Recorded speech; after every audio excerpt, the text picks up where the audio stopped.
Por Señor, disponemos nuestro corazón hoy para recibir tu palabra,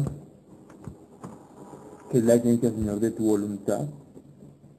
Padre, que así no se diga cosa alguna que no esté de acuerdo a ella, Señor, porque lo que queremos es conocer la verdad para ser libres, para poder hablar, Señor, porque sabemos que la verdad no solamente actúa en nuestro corazón, sino también de quienes están revisando, observando y escuchando, no solamente por lo que hacemos, sino por nuestra palabra,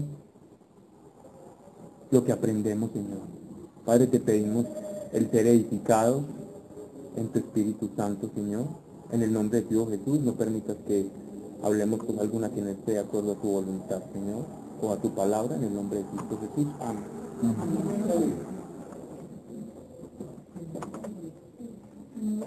Mandamos a apagar el simulador. Yo creo que sí, más bien.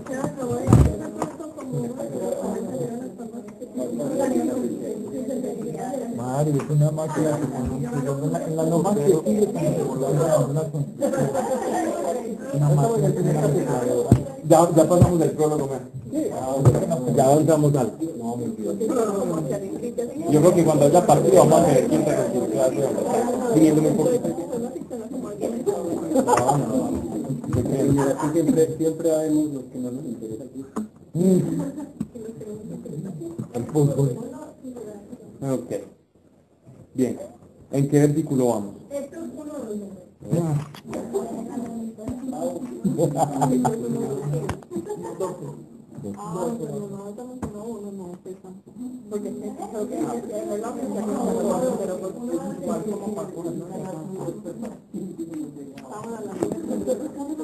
Bien. Entonces se volvieron del monte llamado de los Olivos a Jerusalén. ¿Quiénes? Los apóstoles y los discípulos, ¿cierto? Que dista de allí al camino de un sábado.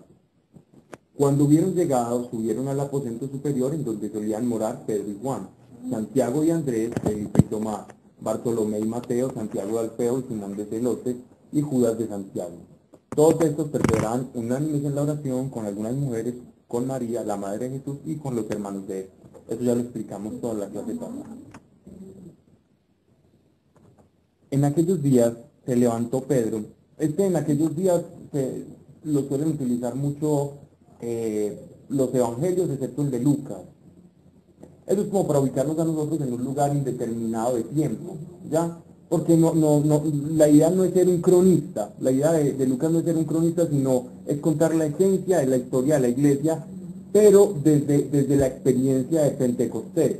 No es ubicarnos a nosotros en el año y a qué, no es como la idea de Lucas. Entonces en aquellos días es para no caer como de pronto en imprecisiones, porque él escribe después de estos hechos, ¿cierto?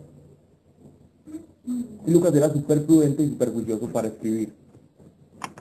Era de puro perfil y corte griego, súper metódico, súper serio. De hecho, el Evangelio de Lucas y Hechos de los Apóstoles es el griego más pulido, más bien escrito y estructurado de todo el Nuevo Testamento, incluso mejor que el de las cartas de Pablo, siendo el de Pablo un griego muy bueno y de un gran nivel de erudición. Pero digámoslo así, el estilo era más acorde a la norma del griego que el lenguaje que utilizaba Pablo. En aquellos días se levantó Pedro en medio de los hermanos, que eran en conjunto unos 120, y dijo. Entonces miren que aquí no solamente estaban los apóstoles, sino que aquí está la sumatoria de apóstoles y todos los discípulos de Jesús, no eran pocos. Hermanos, era preciso que se cumpliese la escritura, que por boca de David había predicho el Espíritu Santo acerca de Judas, que fue guía de los que tomaron preso a Jesús. Recuerden ustedes cuando está terminando el Evangelio de Juan, que el apóstol Pedro fue comisionado como cabeza de la iglesia. Vemos que en los primeros capítulos de Hechos de los Apóstoles es Pedro quien encabeza la iglesia. Siempre es Pedro quien preside las reuniones. Aquí es Pedro el que está tomando la vocería. Luego en el discurso del capítulo 2 es Pedro también quien va a tomar la palabra. Eso nos va empezando a dar a nosotros, digámoslo así, la idea de quién era la figura de Pedro dentro de la iglesia primitiva, que era una figura preeminente incluso dentro de los 12. ¿ya? Entonces Pedro tenía una importancia. ¿Por qué una importancia? Porque Pedro iba a ser cabeza de la iglesia de Jerusalén. Y la iglesia de Jerusalén iba a ser como el cubil, como la guarida desde donde iban a salir, la base de donde iban a salir todas las encomiendas evangelísticas. Entonces por eso Pedro iba a tomar esa importancia.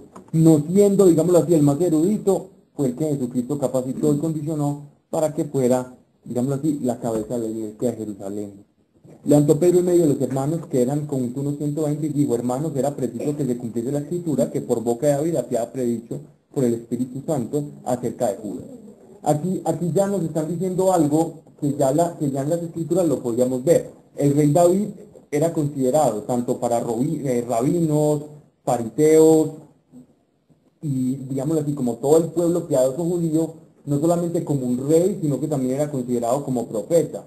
Y aparte de profeta, también era un cantor, era un juglar, era un salmista, era alguien que componía canciones inspiradas por el Espíritu Santo. Y de uno de esos salmos es el que nos están hablando acá, que fue ya los que tomaron peso a Jesús, y era contado entre nosotros, habiendo tenido por parte en este ministerio. Este pues adquirió un campo con el precio de su iniquidad, y precipitándose, reventó, y todas sus entrañas se derramaron. Él se está refiriendo a el rumor que existía sobre cómo había sido la muerte de Judas una vez que hubiera pues como descubierto toda la traición y hubieran aprendido a Jesucristo. Él está hablando de ese hecho. Entonces nosotros tenemos dos versiones del hecho. Ahorita vamos a hablar de qué versiones circulaban. Porque cuando uno lee el Evangelio de Lucas, cuando uno lee Hechos de los Apóstoles y lee los otros evangelios, parece como si eran dos versiones de un mismo hecho. Pero no necesariamente era que habían dos versiones, sino que uno está contando el hecho desde otra perspectiva, pero es el mismo hecho. Uno está contando un suceso, el otro está contando otra. Entonces vamos a ver cómo conciliamos eso. Una pregunta, pero Dime. ¿por qué hablan como delito? O sea, que ya consideraban entonces que lo que él hizo es un delito. La traición. Pero... Y lo vendió. Pero, entonces no están ante la ley, sino se les está clasificando delito entre ellos. Y también ante la ley, porque ellos no podían obrar en contra del prójimo, más si era judío. Pero estamos hablando no de la ley romana, estamos hablando de la ley judía. De hecho, es que la traición, cuando uno lee sabiduría, cuando uno lee proverbios, salmos, en el mismo Deuteronomio, habla de cómo debe ser el pueblo para con sus hermanos, ¿cierto? Entonces, ser transgresor de la ley es ser un delincuente, ¿cierto? Es un delito, ¿no? No como lo concibe el Código Penal, pues, ni mucho menos ahora, pues, en la legislación, no. Estamos hablando de la ley religiosa y moral. No de la ley política. No es un delito como que para ellos metieran un pecante rojo. No. Para Roma no, antes era un amigo de Roma, nos hizo el cruce y tenga la plata, ¿cierto? No, perdón, para los sacerdotes, para el Sanedrín. De lo que dice el Sanedrín, más que cumplir una regla, eso es un acto más político. Exacto. Como este tipo nos está causando problemas ante los romanos, nos está alterando las cosas, no nos gusta por la forma en que nos trata, acabemos de cualquier manera, lo neutralizamos. Y como ellos eran los que tenían la interpretación de la ley, entonces podemos criticar la interpretación, pero es una traición. Un acto dentro de la misma ley no es justificable. Ellos estaban como tan metidos en el propio entendimiento de la ley que no reconocieron al que llegó a explicárselas, al que llegó como a dar la traducción perfecta de las cosas. Y el temor de que ese Mesías los sacara de eso que ellos conocían y que tenían como por revelación, que era como su propia interpretación de las cosas, los asustó tanto que los llevó como a hacer de un lado, pues a despreciarlo. Para los judíos es muy importante la tradición. Ellos siempre tienen como la ley acompañada de la tradición. Y todo lo que venga a atacar a la tradición, ellos lo toman como si es algo que no fuera de Dios.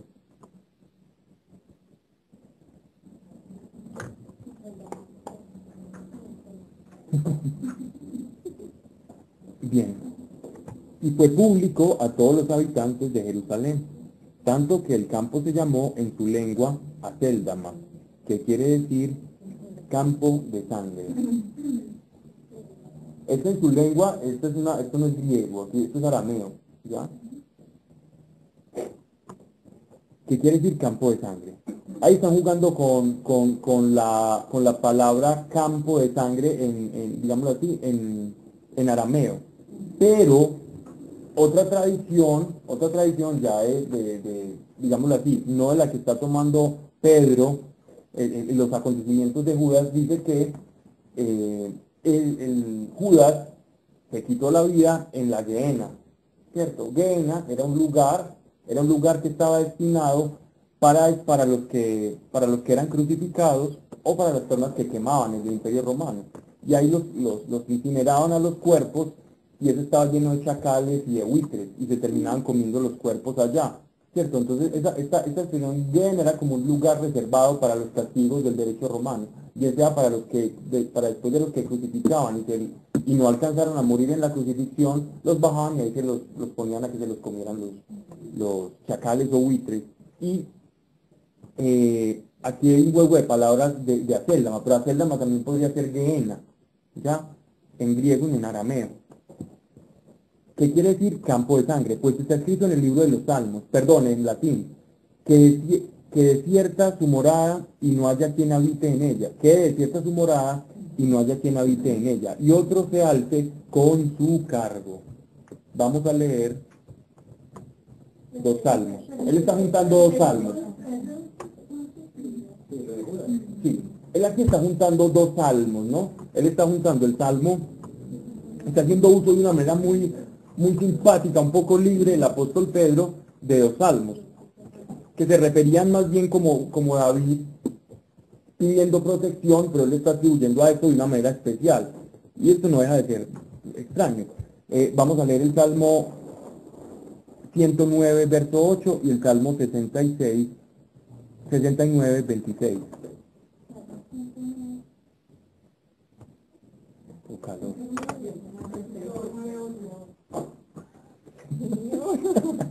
Pero no me gusta nada. Está mirando.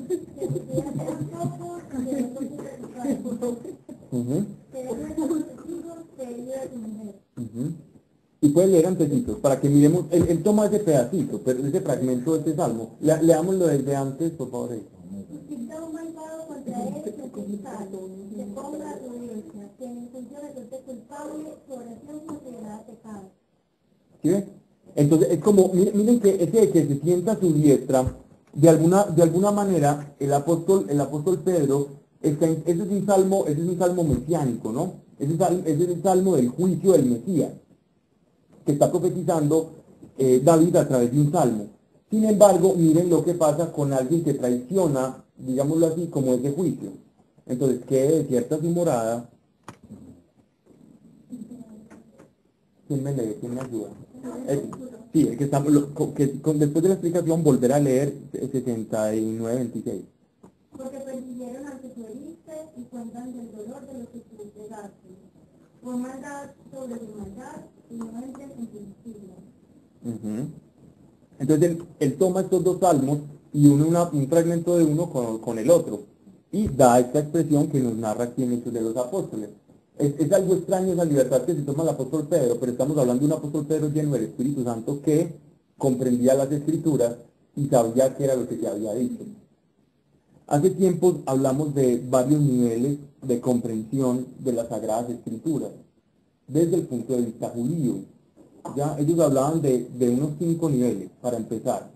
Y estos 5 niveles de comprensión, el primero parte de la exégesis, que es la interpretación contextual, histórica y todo eso del texto. Hay otra interpretación que es una interpretación alegórica. Después de la interpretación alegórica hay una interpretación remá. Después de esa interpretación remá hay otra interpretación ya más de corte cabalística. Y ellos empiezan a ver como que si asumimos que la escritura es la palabra de Dios, esta palabra de Dios va hacia el futuro, va hacia el presente, va hacia cosas del pasado, y parece ser que en la medida en que el Espíritu Santo ponga una revelación, hay palabras que para uno pueden decir una cosa, pueden hablar del rey David, pero también están hablando directamente del Mesías. Y esto uno lo nota mucho en la manera en que los apóstoles utilizaban las escrituras. Cuando uno lee, por ejemplo, las citas del apóstol Pablo en Hebreos, por ejemplo, la manera tan espectacular en la que él explica el por qué Jesucristo es de la orden de Melquisedec. Eso nadie lo hubiera sabido si no es por medio de una revelación, ¿cierto? Él cómo dice, cómo él atribuye el sacerdocio de Jesucristo, porque Jesús es sumo sacerdote y Jesús no viene de la tribu de Leví, sabiendo que por ley solamente los levitas podían ser sacerdotes. Entonces, ese era el argumento con que los judíos no se convertían al cristianismo. Ellos decían, sí, los dones, sí, muy bacano, no, pero es que mire, Jesucristo, ustedes dicen que es el sumo sacerdote, que era sacerdote superior a los sacerdotes y ni siquiera era de la tribu de Leví, era de Judá. Y en Judá no hay sacerdote, de Judá hay rey. El rey David, entonces él sería rey, pero no es sacerdote. Entonces no puede pagar ni suplir nuestros pecados, ni nos puede condonar a nosotros la deuda, y mucho menos él. Le creeríamos, a lo sumo pues, si fuera de la tribu de Leví. Entonces, en esas peleas, en esas discusiones que se oía el apóstol Pablo, por medio de la revelación del Espíritu Santo, el apóstol Pablo lo deja citado en la carta a los hebreos, que era cómo responderles a ellos para ver por qué Jesús era sacerdote. Y él dice, bueno, Abraham, que es el padre de judíos, ¿cierto? Y también es el padre no solamente de los de Judá, sino que también es el padre de los de Israel y de todas las 12 tribus. Pues su padre Abraham, ya que ustedes no quieren atribuir el sacerdocio de Jesús, le dio los diezmos, es decir, atribuyó que alguien era sacerdote porque le dio los diezmos a un señor llamado, un rey de Jerusalén llamado Melquisedec. Entonces, si le dio los diezmos es porque Abraham lo reconoció como sacerdote. ¿Y de dónde viene quién le dio el sacerdocio a Melquisedec? Si la Torá, las escrituras judaicas, el Pentateuco dice, ahí en Génesis dice que era sacerdote del Dios Altísimo, este tal Melquisedec. Entonces ellos decían, ¿quién se lo dio? Dios. Pues de la misma manera, el sacerdocio de Jesucristo es de la misma orden de Melquisedec. ¿Cuál es el orden? Que Dios se lo dio. ¿Cierto? Entonces uno no comprendería en Génesis y Abraham, ¿cierto? Si no tiene una revelación especial. Uno ya, no, un tipo por allá rey, sí, sacerdote, ¿quién será? No, ese debe ser Sem, que era sacerdote en ese tiempo. Bueno, y si es Sem, uno de los hijos de Noé, ¿y si es Sem qué? ¿Quién le dio el sacerdocio? Dios igual.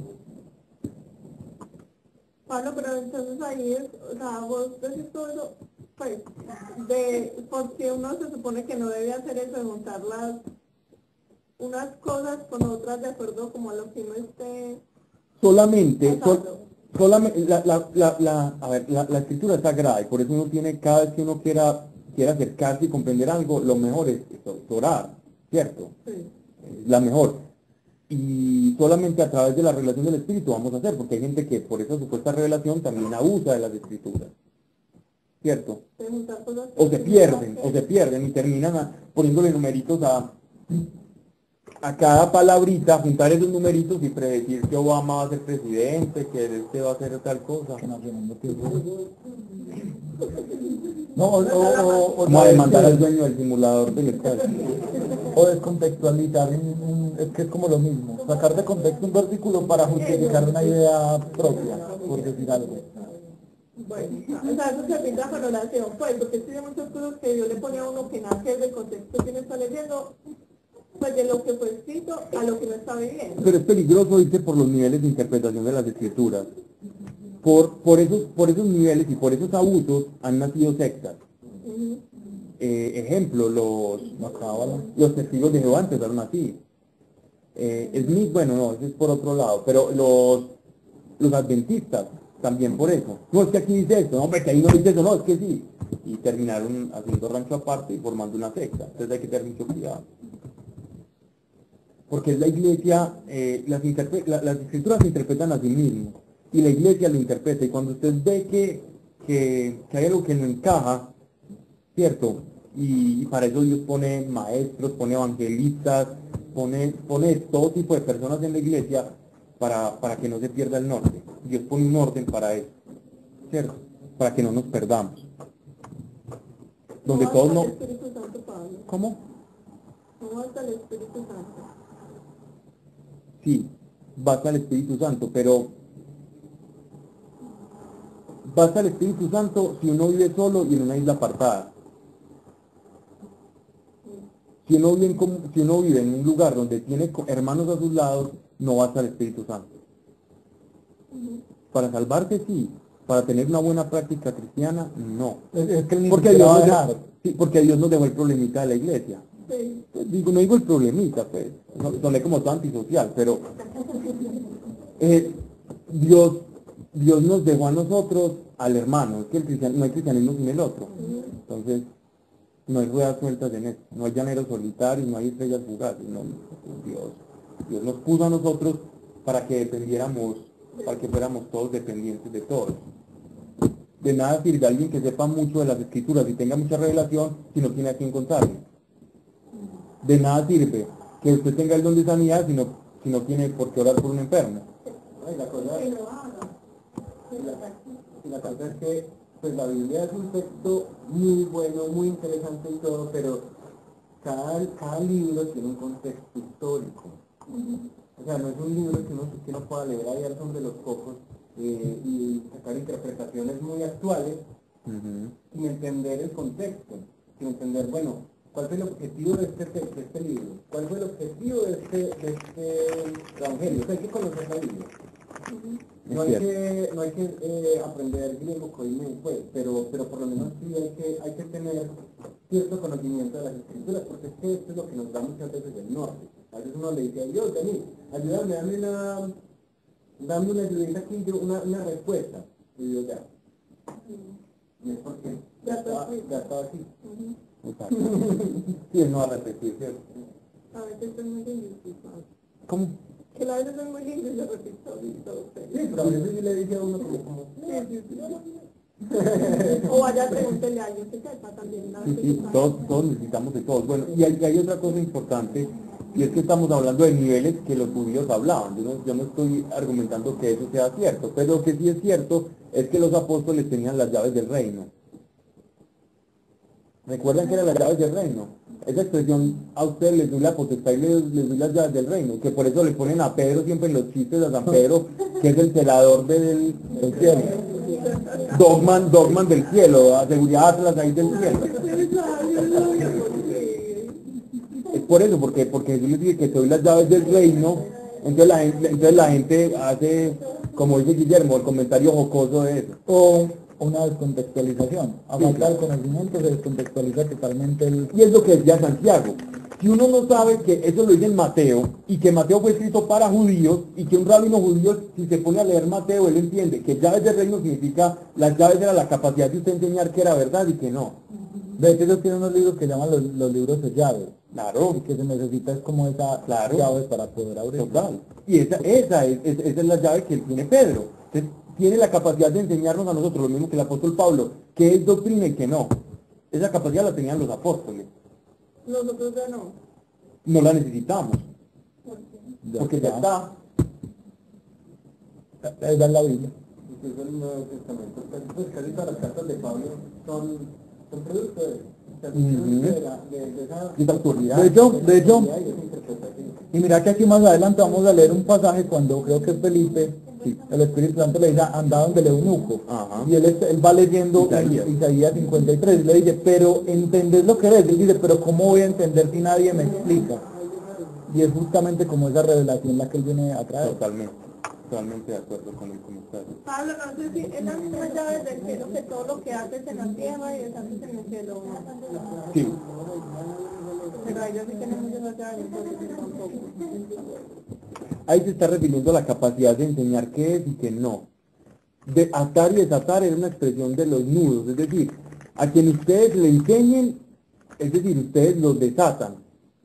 El problema es que hemos utilizado eso para hacer magia y oración. Tratar los espíritus, eso no funciona. Exactamente, eso no quería decir eso. Pero la gente lo hace y Dios lo permite porque igual tenemos autoridad y uno va a decir, mira, así no se hace. No, la misma autoridad que tienes como creyente va a permitir, no el hecho de que digas, te ato y te desato, espíritu y enterrado, ¡uy! No. Pero cuando dice Ah, no. Al contrario, es lo más sencillo. No, pero es que son cosas que uno lee y a mí me dejó entender eso. Entonces yo oro por un espíritu y lo bato en el nombre de Jesús y lo clavo en la cruz. Pero es que usted cuántas veces no ha entendido cosas. ¿Ah? ¿Usted cuántas veces no ha entendido cosas que luego se las explica de una forma? Fácil.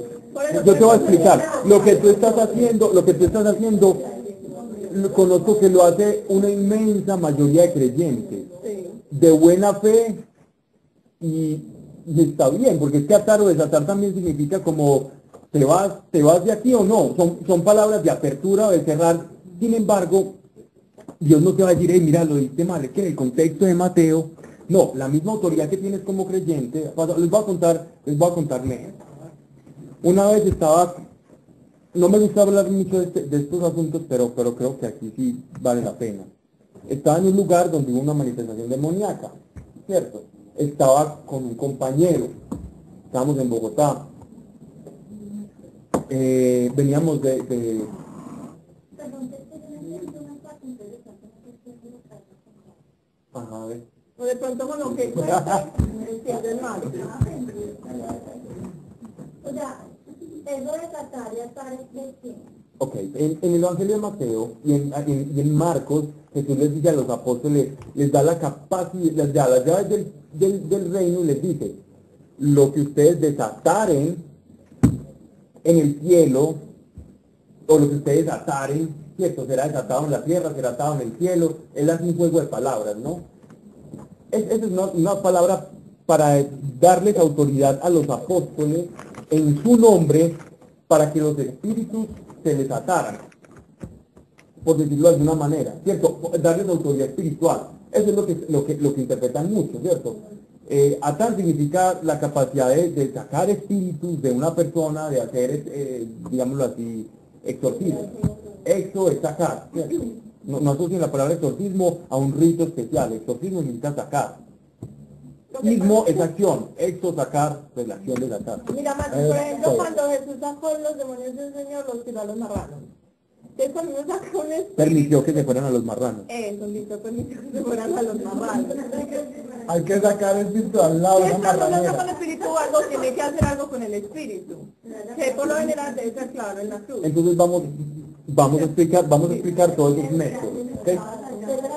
Entonces, al final eso fue, nos hicimos una correría por todo Chía, por varios lugares de allá, y después no recuerdo cuál fue el lugar en el que terminamos, y había muchas personas.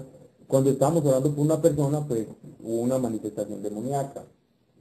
El compañero con el que yo estaba en ese tiempo, que me estaba ayudando a orar, yo mientras oraba por las personas, yo lo escuchaba, reprendiendo, y eso parecía, yo no sé cuál estaba más endemoniado. Y empezaba toda la retaíla que sabía del librito de reprensiones, empezó, te reprendo por eso. Yo sé que a él no le gustó lo que yo hice en ese momento, yo lo tomé de la mano, lo saqué del lugar, él se enojó mucho conmigo, le cerré la puerta para que no me escandalizara a las personas.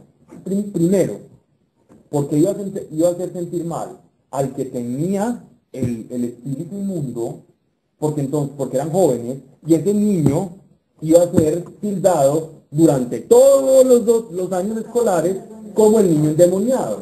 Entonces mire que uno a veces es imprudente. Por ser espiritual termina siendo uno lo más imprudente del mundo. Ay, démoslo, lo vaya a expulsar. No. Dios tiene el control. El niño, me le acerco, le doy un abrazo. El niño escupe algo. Yo me di cuenta, el niño tuvo una liberación ahí. Sin escándalo, sin mandarlo a atar y desatar, sin decirle te vas para la Meca o te vas para la allá, sin recitarle una cantidad de cosas, sin decirle, mira, nos vamos a ir al momento del vientre de tu madre, tú hiciste brujería, entonces pide perdón por él. No, porque no es la fórmula que nosotros utilicemos, sino que es la presencia de Dios lo que hace posible la liberación. Las fórmulas. Los demonios se ríen de las fórmulas. Los demonios se ríen de las fórmulas, pero de la presencia de Dios no se ríen. Y eso, ya después hablé con él, ya quedamos de amigos, y le expliqué eso mismo que les estoy diciendo. No es los gritos de nosotros lo que expulsa un demonio. A un demonio lo expulsan los gritos. vaya a un concierto de death metal a ver, ellos están felices y están gritando. A ellos no los va a expulsar un grito ni una fórmula. El nombre de Jesús sí. El nombre de Jesús sí, siempre hay que decirlo, ¿no? Pero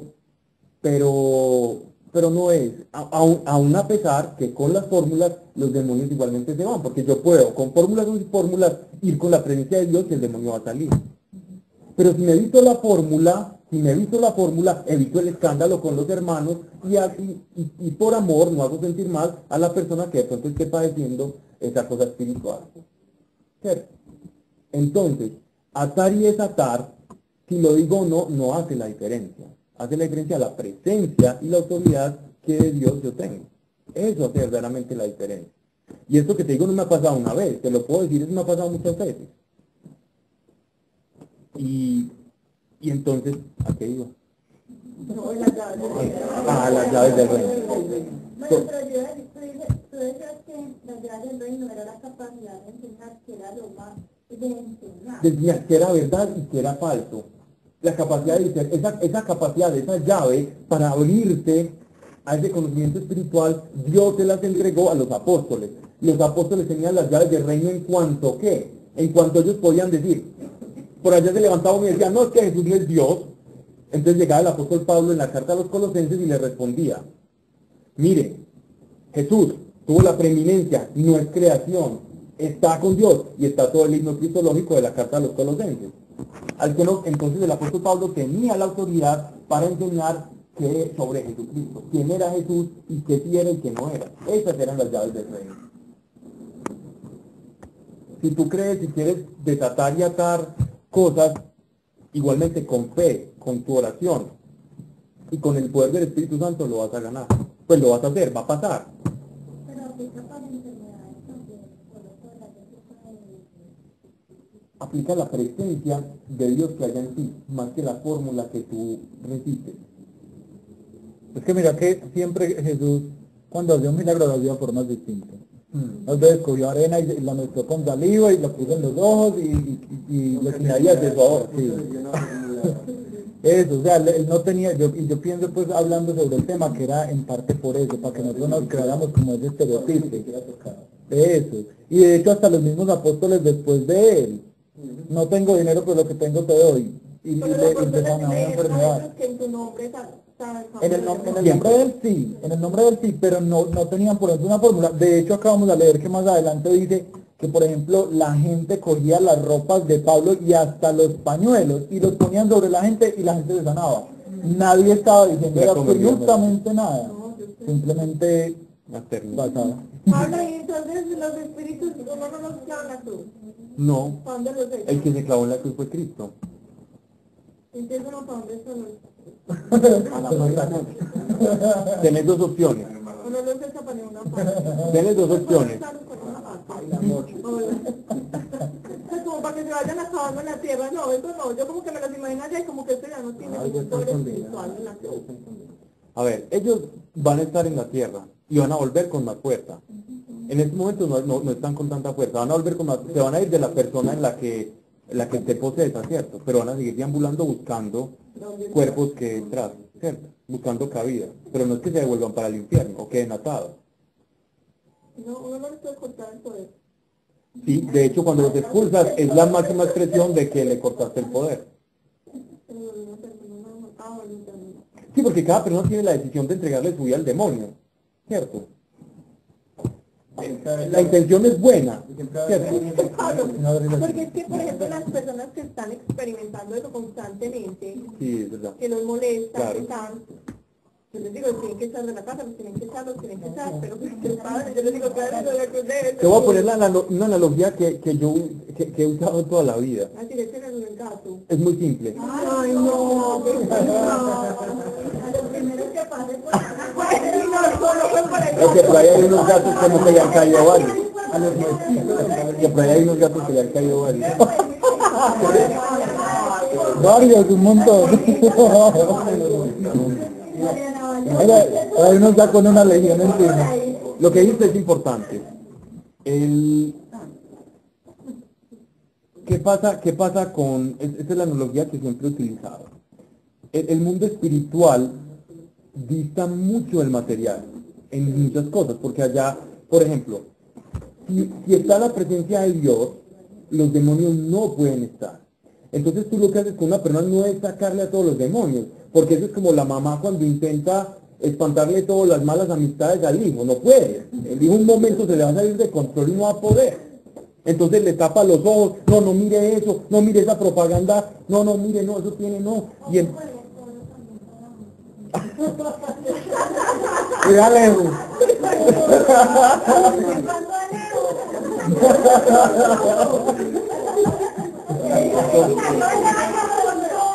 Eso estaba acumulado.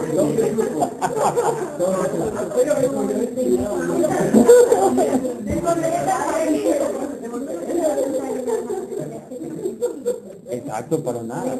Pero entonces si yo llego a o sea, si yo no entiendo lo que se llama por la entonces, y el mundo no está visto del mundo material. No, ¿en qué sentido? ¿En qué sentido? Es decir, Muy distinto. Lo que dice. la oscuridad y la luz no pueden coexistir ni pueden cohabitar. No pueden cohabitar, se repelen, es simplemente que... Pero entonces si yo soy una persona que digo una cara con el espíritu se va. Sí, pero que usted va y él vuelve. Si tiene un vínculo, si tiene algo que lo vincule, ¿cierto? Ahí volvería, en ese momento se va. Y hay demonios que son muy hábiles en hacer eso. Pero no vamos a dar una clase aquí de demonología. Pero Pablo, nadie nos enseña. Bueno, Se deja que enseñar. bien. Pablo, pero bueno, entonces, por ejemplo, cuando viene y me molesta a mí un espíritu, Estás hablando a un creyente. a mí, sí, Ajá. dormía, y yo lo siento porque estuve en una cosa como de mucha presencia de eso, o que alguien como está cierto, y llegan a molestarme a mí. Me ha pasado. Sí. Entiendo. ¿Por qué tiene que estar en mi pieza si ya está la presencia del Espíritu Santo? ¿Y yo qué hago con eso? Si lo es, pues, Perfecto. ¿Y se va o no se va? claro, Perfecto. pero yo sí lo tengo que echar, no solo con, con la presencia de Dios. Tienes autoridad. Entonces también hay que echarlo. Yo recién pasada de un mes, y cuando llegué a vivir a la casa, a la segunda noche entraron una silla al balcón a la sala, pero horrible, la rabita horrible. Las puertas de movían, ¿Y dónde dejaste tu hospitalidad, pues? ¿La qué? No, ¿dónde dejaste tu hospitalidad? Y ¿Y ahora qué? pues no de repente sino oraban a orar y ya no escuchan nada. Y que gente puede tener ataques, pero nunca posesión. Y yo me estoy refiriendo a posesión. No, yo me estoy refiriendo a los ataques, no a Pero- posesión. Pues estamos hablando en el sentido de que no puedes cohabitar, Adentro, sí, no. pero tenés la autoridad para expulsarlo. Igual, no hay una fórmula. O sea, vos podrías fácilmente, sin necesidad de decir como te echo y te hacen, vos podrías ponerte a algo a la hora de y te lo aseguro, Que se que va. todo lo que hay ahí se va. Yo me pongo a orar en lenguas, por ejemplo, no me pongo tampoco a pelear. Ponemos los cristianos ponerse a cantar, y te lo aseguro que los cristianos se van. O sea, puede haber, o sea, no hay como una fórmula Yo no sabía, yo pensé que yo sí lo tenía que hacer y esa para la cruz. No. Y ya no hay se van a ir para todo lugar, menos para la cruz, créeme que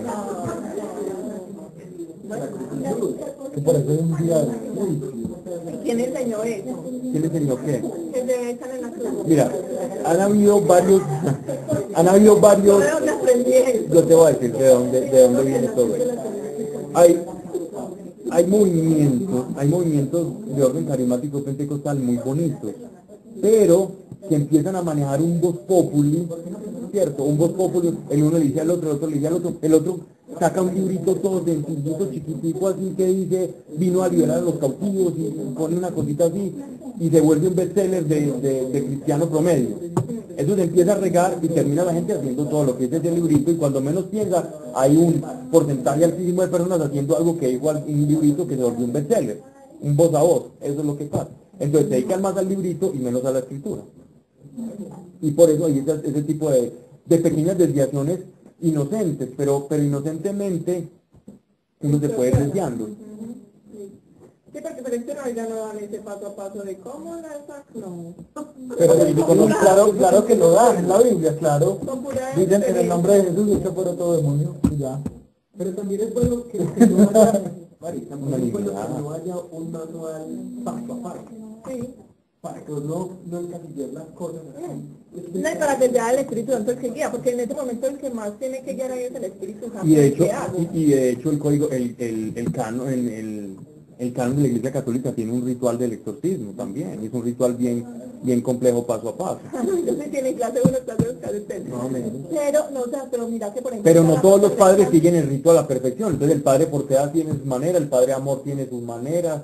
Entonces tampoco hay, digámoslo así, que es una camisa de fuerza, digámoslo así, el Es método. más como con lo que cada quien se sienta cómodo, desde que eso no vaya a salir pues como Claro, las y es cosas de que Dios. nos dan cosas locas, porque yo también conocí una cosa loca, no hablemos de eso, Pero es que como también está la parte de que los echaron en los pero he manuales, conocido cosas muy locas de no hay gente que que tiene prácticas rarísimas y que no sé dónde hay las que sacan. echarlos en alguna parte para que se tiren por algún lado. Por alguna a la vez. ¿Qué pasa? Yo pues no. Ora, María, ora. No te preocupes. No, ore por Hemos orado. ellos. Sí, ese es el poder. Interceda. Es muy caso porque yo ya aprendí que nadie no puede hacer nada por el otro. Eso es muy personal, Pablo. Hay cosas que sí. Hay cosas muy personales de si la persona en realidad no se entrega desde de corazón, ese tipo de cosas.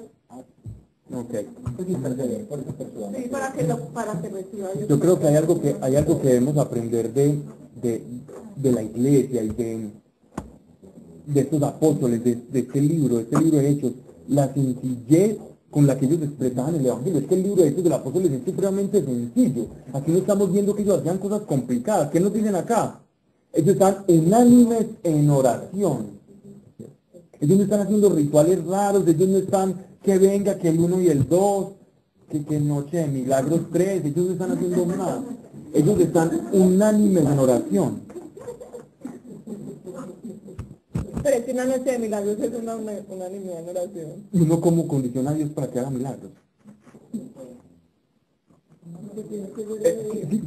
Si se da cuenta, a veces la iglesia, yo no tengan esto como si yo estuviera en contra de algunas personas, no. No, sino que la iglesia empieza a caer como en unos viciecitos. Y hay que recordarle los viciecitos en lo que nosotros como iglesia vamos cayendo. Entonces ahora la iglesia es la que le dice a Dios cuándo hacer milagros y cuándo no. Es que Dios hace milagros los miércoles por la noche cuando... Sí, no. De hecho, la iglesia dice cuándo tiene que ser. Viernes de profecía. La profecía de Dios cuando Él quiera, no cuando uno tenga una cosa ahí porque no hay pico y placa o pues. Pero en eso se ha vuelto un poquito la iglesia, ¿no? Y el espíritu es soberano, el espíritu es libre, el espíritu actúa, y recuerden que los hijos de Dios son como el viento, ¿no? Nadie sabe de dónde sopla, de dónde viene, para dónde va, nosotros no lo podemos atrapar, no lo podemos atar, no lo podemos predecir al espíritu. Lo podemos seguir, sí, pero predecir no, o condicionar menos. Quien vive así vive sabiamente, quien vive su vida espiritual de esa manera, tiene la capacidad de sorprenderse día a día, y al sorprenderse día a día nunca se va a frustrar, nunca va a vivir un cristianismo monótono. Porque el espíritu siempre tiene algo nuevo. No, pues que ya los milagros son los miércoles y el resto de días son normales. No. De resto no hay milagros. No. O también a veces, por ejemplo, caemos en ciertas muletillas. Hablemos de eso pues porque ya tocamos el tema. Muletillas es que si no alabamos no viene la presencia de Dios. Entonces alabemos y alabemos, porque no, es que todavía no está el nivel de unción, entonces sigan alabando. Y mátense y él a esa guitarra que le sale en sangre pues al tipo allá en alabanza. Como si no le hiciera hacia Dios. Él es soberano. Dios es soberano. Dios es soberano. Si lo tratamos como quien es, vamos a conocerle mejor, ¿no? No es como una presencia de qué rico que venga, entonces como hagamos algo para que venga, no, busquémoslo de corazón y él va a venir de corazón. De corazón puede ser brincando, cantando o meditando, no tiene que ser todos haciendo lo mismo. Pero claro.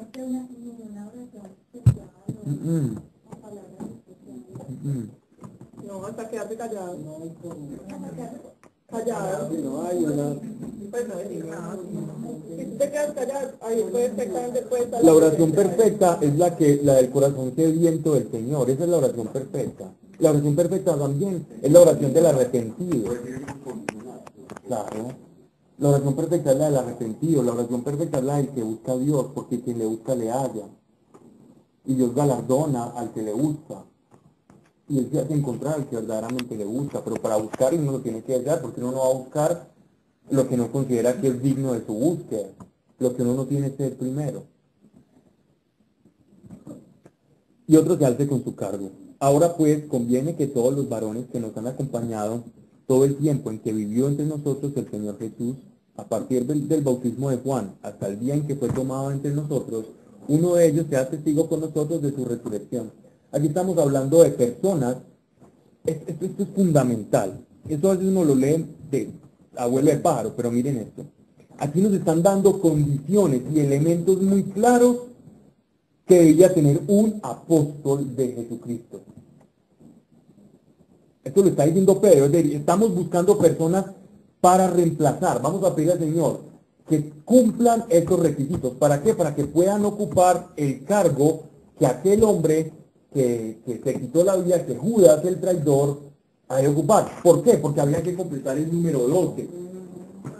Habían 11 apóstoles, tenía que ser completado el número 12 para que las 12 tribus de Israel evangelizaban a todo el mundo, como el pueblo de Israel, siendo 12 tribus, no evangelizaron al mundo, sino que se retrayeron en sí mismos, ¿cierto? En sí mismos, ellos hicieron una retrotracción, ellos se ensimismaron con su judaísmo, con su ley, y no le enseñaron al mundo, ni aun cuando Dios llegó, como que Dios hizo con los judíos, estaban todos junticos, y así como un poco como cuando jugamos bolos. Llegó con la bola, ¿esa cuál es? La negra es la número 8. No, esa es la del Yar, la 12, la 16, bueno, no sé. Y la robó allá, hizo muñona, y los dispersó por todo el mundo a los judíos. De tal manera que los de Judá se quedaron en la tierra de Canaán, y los otros se dispersaron por todo el mundo, ¿ya? Ni aún así los judíos lograron evangelizar a todo el mundo, sino que hicieron juderías, hicieron barriecitos, hicieron cosas, se ensimismaron otra vez y evangelizaron a poquito. Pero entonces llegó el Mesías y dijo, yo soy judío de la tribu de Judá, Jesús era judío de la tribu de Judá, voy a tomarlos a todos y voy a hacer del pueblo judío y de los gentiles una sola nación, y a eso se llamó la iglesia. Y es esa iglesia la que tenía que ser de la misma manera que 12 no pudieron, estos 12 se iban a evangelizar al mundo. Por eso es que existe la gran comisión. Y predicarán en Judea, en Samaria, ¿sí? Y hasta los confines del mundo. Es decir, ustedes van a hacer lo que el pueblo judío no hizo, y yo les voy a dar el poder para hacerlo. Y ahí es donde los envía con poder, ¿no? Y expulsarán los demonios, en mi nombre expulsarán demonios, pondrán manos sobre enfermos y hablarán en otras lenguas. ¿Cierto? Eso les dice Jesucristo y los comisiona. Y eran 11, entonces necesitaban cumplir el número 12 porque 12 eran las tribus, ¿no? Era como por esa comunidad veterotestamentaria. ¿Cómo? Pero presentan dos, les hacía falta uno, presentan dos. Para escoger, sí, para elegir. Eran como los más aprobados por todos. ¿Cierto? Seguro ellos, en cónclave, seguro ellos vivieron, ellos eran los más cercanos, de ellos no sabemos nada, por así, y sabemos, después tenemos muy poquitos datos históricos, de Matías, pues, tenemos pocos datos, sin embargo, eran personas que estuvieron presenciando los milagros de Jesús, pero miren las condiciones para ser apóstoles. Todo el tiempo en que vivió entre nosotros el Señor Jesús, a partir del bautismo de Juan, o sea que ellos posiblemente fueron discípulos de Juan, muy posiblemente, hasta el día en que fue tomado entre nosotros. Uno de ellos sea testigo. Esta es el primer elemento fundamental. Sea testigos con nosotros de su resurrección. Sea testigo con nosotros de su resurrección. ¿Cuál era el elemento principal de juicio para la elección apostólica? Que fuera testigo de la resurrección. ¿Qué es un testigo? Que presenció La resurrección de Jesús. exactamente. Ese es el elemento que se configura fundamental para la elección de un apóstol. Pero ahí dice que sea testigo como si aún no hubiera resucitado. No, que sea testigo con nosotros de su resurrección. ¿Para qué está hablando ahí en presente? Pues como en tiempo presente. No que haya sido testigo, no.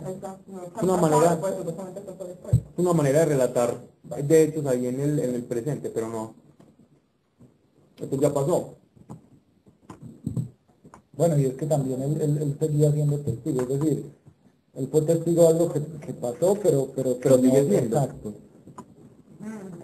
Por eso es que Pablo siempre Claro. ponía la disculpa y la Ajá. explicación en cada carta. Exactamente.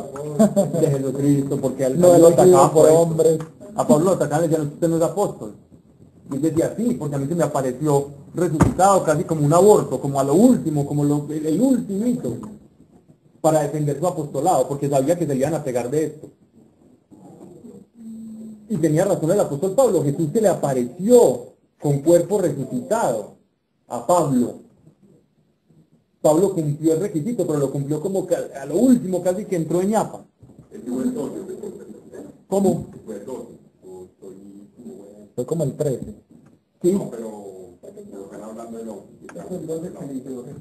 Fue el que eligió nuestro Señor. Y es que eso le hace la diferencia. Ajá. No elegido por hombres, Sino porque es que hubo uno que escogieron los 11 discípulos que quedaron. Exacto. sea testigo con nosotros de su resurrección. Es lo que dice. Fueron presentados dos.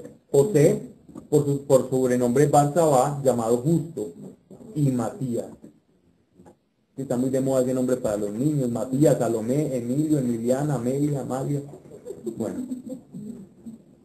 Orando dijeron, tú Señor, que conoces los corazones de todos, Matías, también Jerónimo, muestra a cuál de estos dos escoges para ocupar el lugar de este ministerio y el apostolado de que rechazó Judas para irse a su lugar. Echaron suerte sobre ellos y cayó la suerte sobre Matías, que quedó agregado a los 11 apóstoles. Echar suerte, por favor, no vayan a pensar que tiraron un dado de 6 caras pringado. No. El Urim y el Tumim.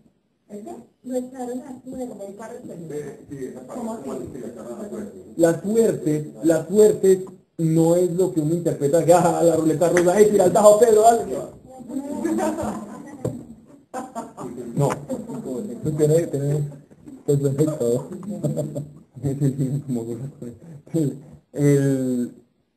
El echar a suertes era una tradición sacerdotal que cuando nosotros estudiamos el libro del Éxodo, dentro del ornamento sacerdotal de los levitas, ellos tenían algo que se llamaba un pectoral, ¿cierto? Un efod. El efod era como una especie de chalequito blanco, y en ese chalequito blanco el sumo sacerdote tenía 12 piedras preciosas. No, calma. 12 piedras preciosas, y en cada una de las piedras preciosas estaba el nombre de una de las tribus de Israel, Judá, Leví, ¿cierto? Y aparte de eso, el sumo sacerdote, en ese efod tenía así como dos bolsillitos, uno a diestra y otro a siniestra.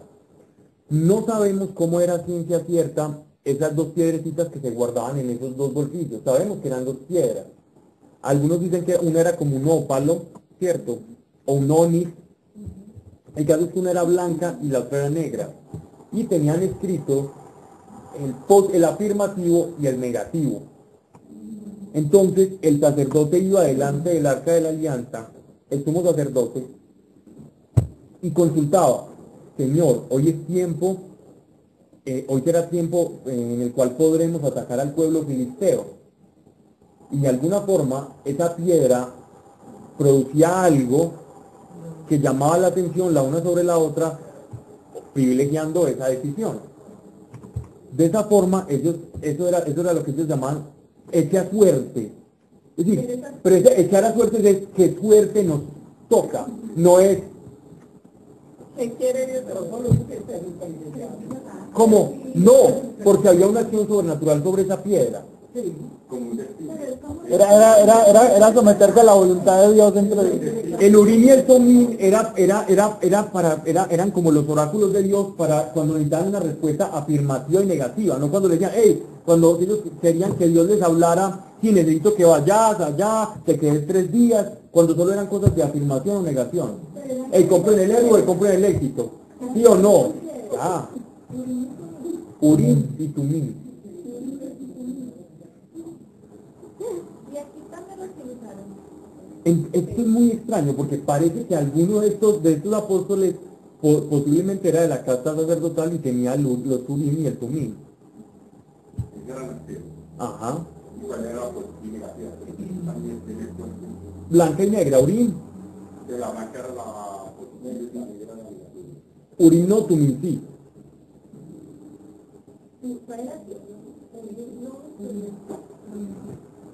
Pero eso fue, o sea, volvieron a tenerlo después de Eso se desapareció.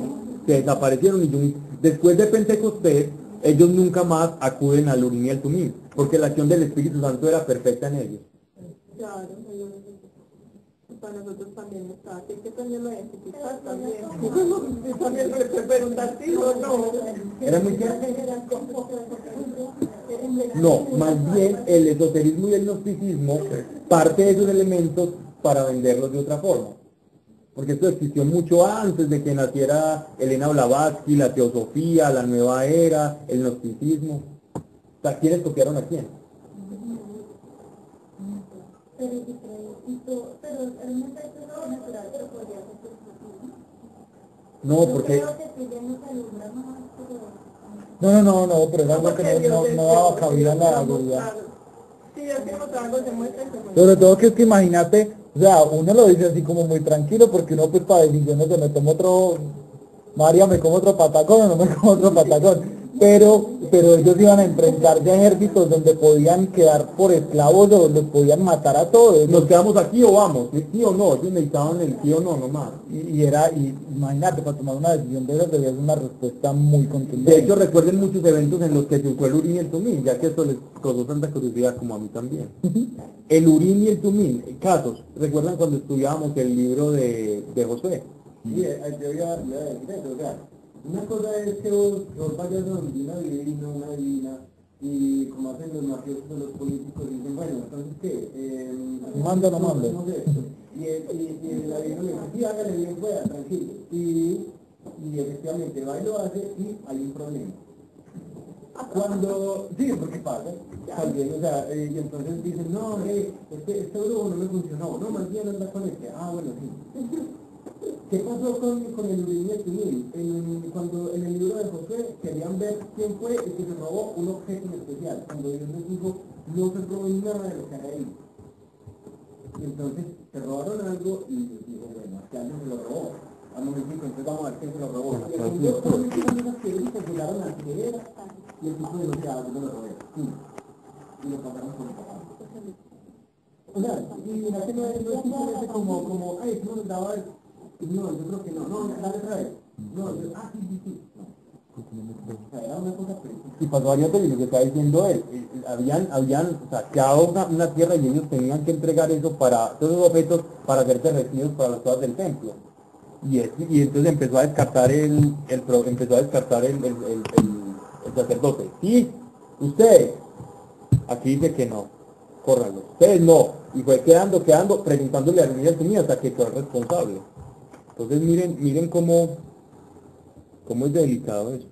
Una cosa de Pero eso desapareció, el Urim y el Tumim desapareció, incluso hasta en el mundo judaico. No hay evidencia ahora física de lo que era el Urim y el Tumim, ni los mismos judíos. Algunos dicen que eran unos palitos, otros dicen que eran unas piedras, que es como el más comúnmente aceptado. Otros dicen que eran como unas varitas.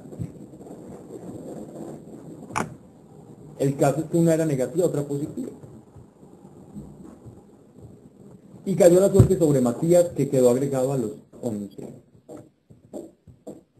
Ahora sí que llegó Adri y ya podemos seguir.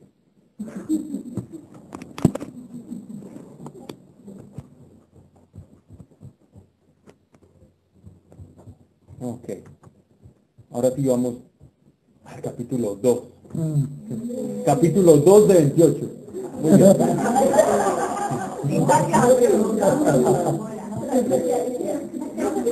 Este libro nos vamos a llevar un ratito de tres. Sí, mejor. Porque muchas de estas cosas uno las está leyendo y sobre todo este libro que es narrativo, entonces no pasa de una y no nos detienen estas cositas.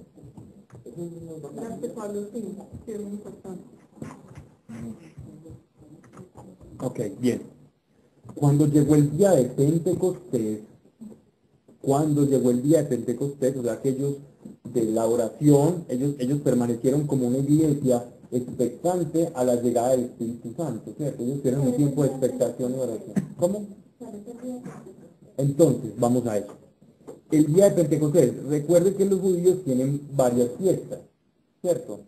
Está la fiesta de los tabernáculos, está la fiesta de Pentecostés, está la festividad de la Pascua, está el día del perdón, ¿cierto? Entre otras fiestas. Las fiestas judías están declaradas en el Éxodo, en Levítico sobre todo, y en Deuteronomio también. Nos explican cuáles son las fiestas y cuál es su significado. Las fiestas eran sagradas, tanto así que uno de los mandamientos de la ley de Dios es santificar las fiestas. ¿Ya? Es decir, santificar las fiestas es hacerlas tal cual Dios dijo que se tenían que hacer. Eso es santificar una fiesta. Entonces, la fiesta de Pentecostés, esta palabra Pentecostés significa como quincuagésimo, ¿cierto? ¿Ya? Porque, o también es conocida, no sé si en algunas traducciones de ustedes dice la fiesta de la semana, podría decir en otra traducción, pero Pentecostés ya está tan extendida esa palabra, o la fiesta también de la cosecha. ¿Los días de qué? Ajá. Entonces es muy bonito como Dios respeta las fiestas. Sí, claro. Exactamente.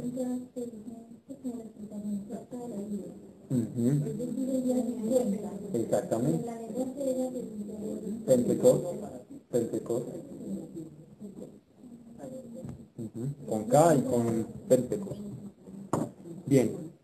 Cuando llegó el día de Pentecostés, es decir, ellos celebraron la Pascua y también es conocida como la fiesta de las semanas porque se cumplen las semanas desde la Pascua, desde que se termina la Pascua, se cumplen 50 días hasta que llega esta celebración de Pentecostés. La Pascua de los judíos es lo que nosotros normalmente hacemos los cristianos la Semana Santa, ¿cierto? Eso coincide con la Pascua igualmente judía, es la Pascua de nosotros. La Pascua de ellos es celebrar el Mar Rojo, la Pascua de nosotros es la pasión de nuestro Señor, ¿cierto? Como el Cordero Pascual. Es una fiesta de la semana. No, ya vamos a explicar. Estoy explicando simplemente la etimología del nombre.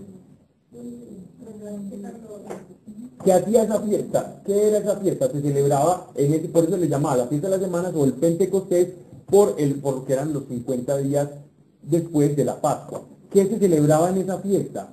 Era, en ese tiempo después de la Pascua, se tenía que celebrar. Primero, decían los rabinos, algunos, por ejemplo los fariseos, decían, ese día tenía que caer un sábado. Así, si pasaban 50 días y no era sábado, porque eso no siempre iba a ser sábado, cada 50 días no siempre iba a ser sábado, entonces, no importa, no tienen que ser 50 días exactos y lo llamaron la fiesta de la semana, pero tiene que caer en sábado porque Dios dijo en la ley que en el día de Pentecostés o en el día de la fiesta de la siega, en ese día, estamos hablando de la misma fecha, no se puede trabajar, se tiene que guardar reposo. Entonces los fariseos decían que tenía que ser sábado, porque Dios había dicho que había que guardar el reposo. Los saduceos y otros tantos de escuelas rabínicas decían, no, ese día de Pentecostés puede ser sábado o puede ser un día normal, pero si sea un día normal, pues lo celebramos como un sábado y no hacemos nada. Lo guardamos como reposo. Y eso había una división entre los judíos de cómo celebraban esa fecha, ¿no? De un sábado o cualquier día, pero no se trabajaba en ese día. Eso eran unos problemitas internos de ellos. Al final terminó prevaleciendo que se hacía cualquier día, ¿cierto? Bien, este día en Pentecostés se celebraba, era una ofrenda pacífica. ¿Qué se hacía? La gente el primer producto de la cosecha, lo primero recogido de la cosecha, lo iban y lo ofrecían al templo, ¿cierto? Lo ofrecían al templo. Entonces, muchas personas, porque aquí en Pentecostés vemos que va a haber muchas personas judíos de otras partes, de otras latitudes que están residiendo en Jerusalén, que no vinieron por el día de Pentecostés, como muchas veces nosotros pensamos. Ellos llegaron a la Pascua, que era obligación para todos los judíos llegar a la Pascua a celebrarla en Jerusalén, y se quedaron, ya que llegaron allá, que cruzaron el mar, que muchos llegaron muy lejos, entonces aprovecharon, se quedaron los 50 días para celebrar también la Pascua. Esos judíos que se quedaron esperando la Pascua de la diáspora, de la dispersión, judíos que estaban dispersos por el mundo y que llegaron, son los que van a tener el encuentro aquí con los apóstoles, partos, medos, elamitas, ¿cierto? Prosélitos, Capadocia. Cuando llegó el día de Pentecostés, que ya sabemos cuál es, se celebraba ese día, entonces ellos iban y ofrendaban en el templo esto. Pero entonces Era un día. ofrendar. Los primeros días del fruto, de la cosecha, las primicias de las cosechas. Eso llamaban ofrendas pacíficas. Eso se llamaban así en las escrituras. Cuando llegó el día de Pentecostés, estando todos juntos en un lugar, se produjo de repente un ruido del cielo. Esto es hermoso. Miren esto, las festividades judías marcan, son como una especie de calendario, así como si nosotros estuviéramos viendo un reloj de estos que tienen marcadas las horas, ¿cierto? No digital. Y tiene el 1, el 12, el 3, el 6, el 9, tenemos el relojito ahí. Es como si las festividades de los judíos fueran un numerito en el reloj cronológico del Señor. Y que cada fiesta marca un hito proporcional en la historia del cristianismo. Miren ustedes, ¿quiénes son los primeros de la cosecha en la iglesia? Los apóstoles y los discípulos eran las primicias de la cosecha. Eran la primera miel que tenía que ser ofrecida. Y justo el día de Pentecostés llega el Espíritu Santo, en la fiesta de las primicias. ¿Quiénes dicen los ángeles en los evangelios? Dicen que los ángeles, explicando la parábola de los segadores. ¿Quiénes son los segadores? Los ángeles. ¿A quiénes van a cortar? A los que estén listos, la miel, la cosecha. Los que estén listos, Dios se los lleva porque son su cosecha, o sea, su iglesia. Los que no son cortados como maleza. ¿Recuerdan ustedes la parábola del segador? ¿Y quiénes son los segadores? Los ángeles. Entonces, en esa misma proporción ambiental de judíos y de cosechas, ¿qué pasó, Aleja?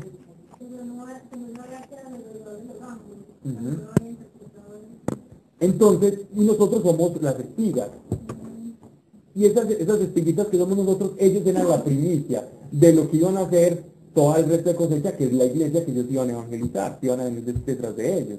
Entonces ellos eran los primeros, ellos eran el Pentecostés. Mientras los judíos hablaban de un Pentecostés, muy agrícola, Dios estaba hablando de un Pentecostés en cuanto a almas, en cuanto a personas. A Dios no le interesa una fiesta si es que esa fiesta no va a representar algo real. Dios no hizo que la Pascua la hicieran tan minuciosamente porque sí, o porque es que a Dios le gustan los métodos y Dios es como un neurótico allá que está diciendo, no, a mí me lo hace así, se me mueve acá, entonces no. Dios lo que quería anunciar con lo estricto del ritual era para preservar el mensaje, para que cuando nosotros, iglesia, personas que iban a recibir el Espíritu, leyeran esto, nos diéramos cuenta que eso ya había estado anunciado desde hace mucho, y que el plan de Dios es perfecto y se cumple. Entonces, ese es el propósito, ¿no? ¿Sí me hago entender? ¿Estamos bien, cierto? Ok.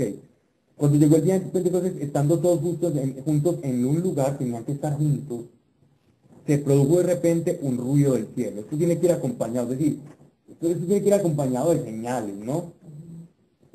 Porque iba a ser el inicio de la iglesia, y esto no puede ser como una cosita que no hizo bulto. Como el de un viento impetuoso, que invadió toda la casa en que residían. Suponemos que esta casa es el aposento alto de Jerusalén, que era una casa de 3 niveles, ¿no? de alguien muy adinerado, porque si cabían 120, la que puso una sala de banquetes allá. Harán adición. Bueno. Aparecieron. ¿Qué es el resultado? No, serio. Aparecieron como divididas lenguas de fuego que se posaron sobre cada uno de ellos.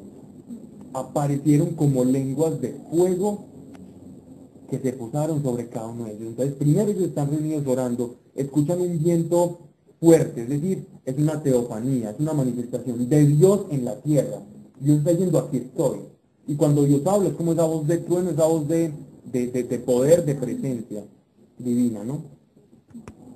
Y las lenguas de fuego, algunos interpretan que las lenguas de fuego, y lo podemos ver muchas veces, digámoslo así, como en los frescos, en los grabados, en las pinturas, donde vemos como la llamita, ¿cierto? Entonces la llamita es como la lengua. Aquí literalmente lo que está hablando Lucas, de lengua en lengua, que tenían formas de lengua humana, ¿cierto? Pero de fuego. Como de fuego. Y el fuego, recuerden que Jesús les dijo que ustedes serán bautizados, Juan los bautizó en agua, pero yo los voy a bautizar en fuego. Pero así se como de fuego. Como de fuego, porque no eran fuego, No eran fuego. parecían fuego. Era un fuego espiritual, ¿no? Pero como que se aparecía como Sobre cada cabeza, una lengüita ya alumbrando. ¿sí? Como de fuego.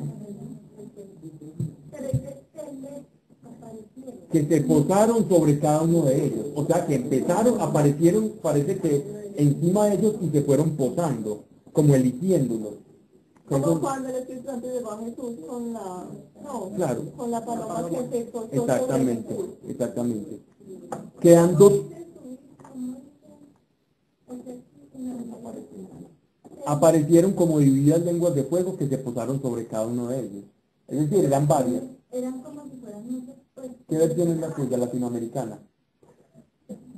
Háblala tranquila, ¿cómo dice? ¿O es de las Américas, latinoamericana o de las Américas? Me dices, por favor, en la portada.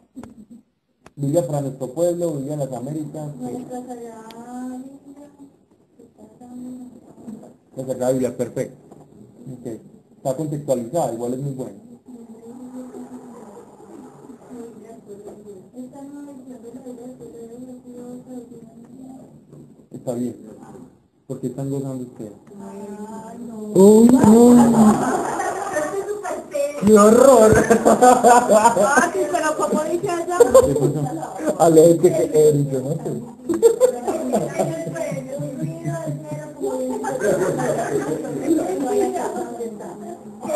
aparecieron, o sea, es como una, como no sé, No, porque dice lengua. Ya la palabra lengua, la expresión ya lenguas ahí ya anula eso que sean unos seres.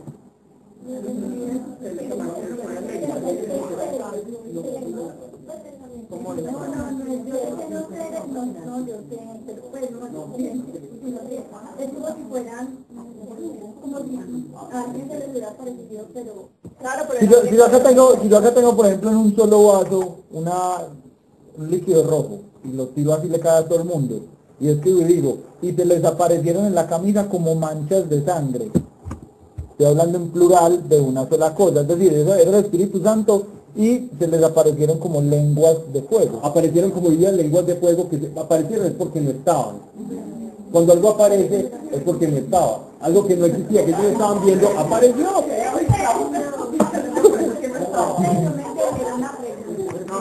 Es decir, no había un ser.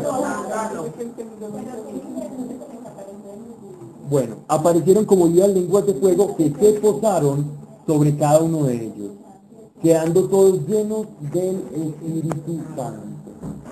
Entonces miren esto, no es que ellos no tuvieran el Espíritu Santo, ¿cierto? Ellos tenían una medida del Espíritu Santo otorgada por Jesús cuando los comisionó, pero en esos momentos fueron llenos, a pleno, ellos tenían que estar llenos, tenían que estar ardiendo en el Espíritu Santo para poder cumplir la misión que se les había encomendado. Esa es una capacidad sobrenatural, quedando todos llenos del Espíritu Santo. Y todos. Y los discípulos.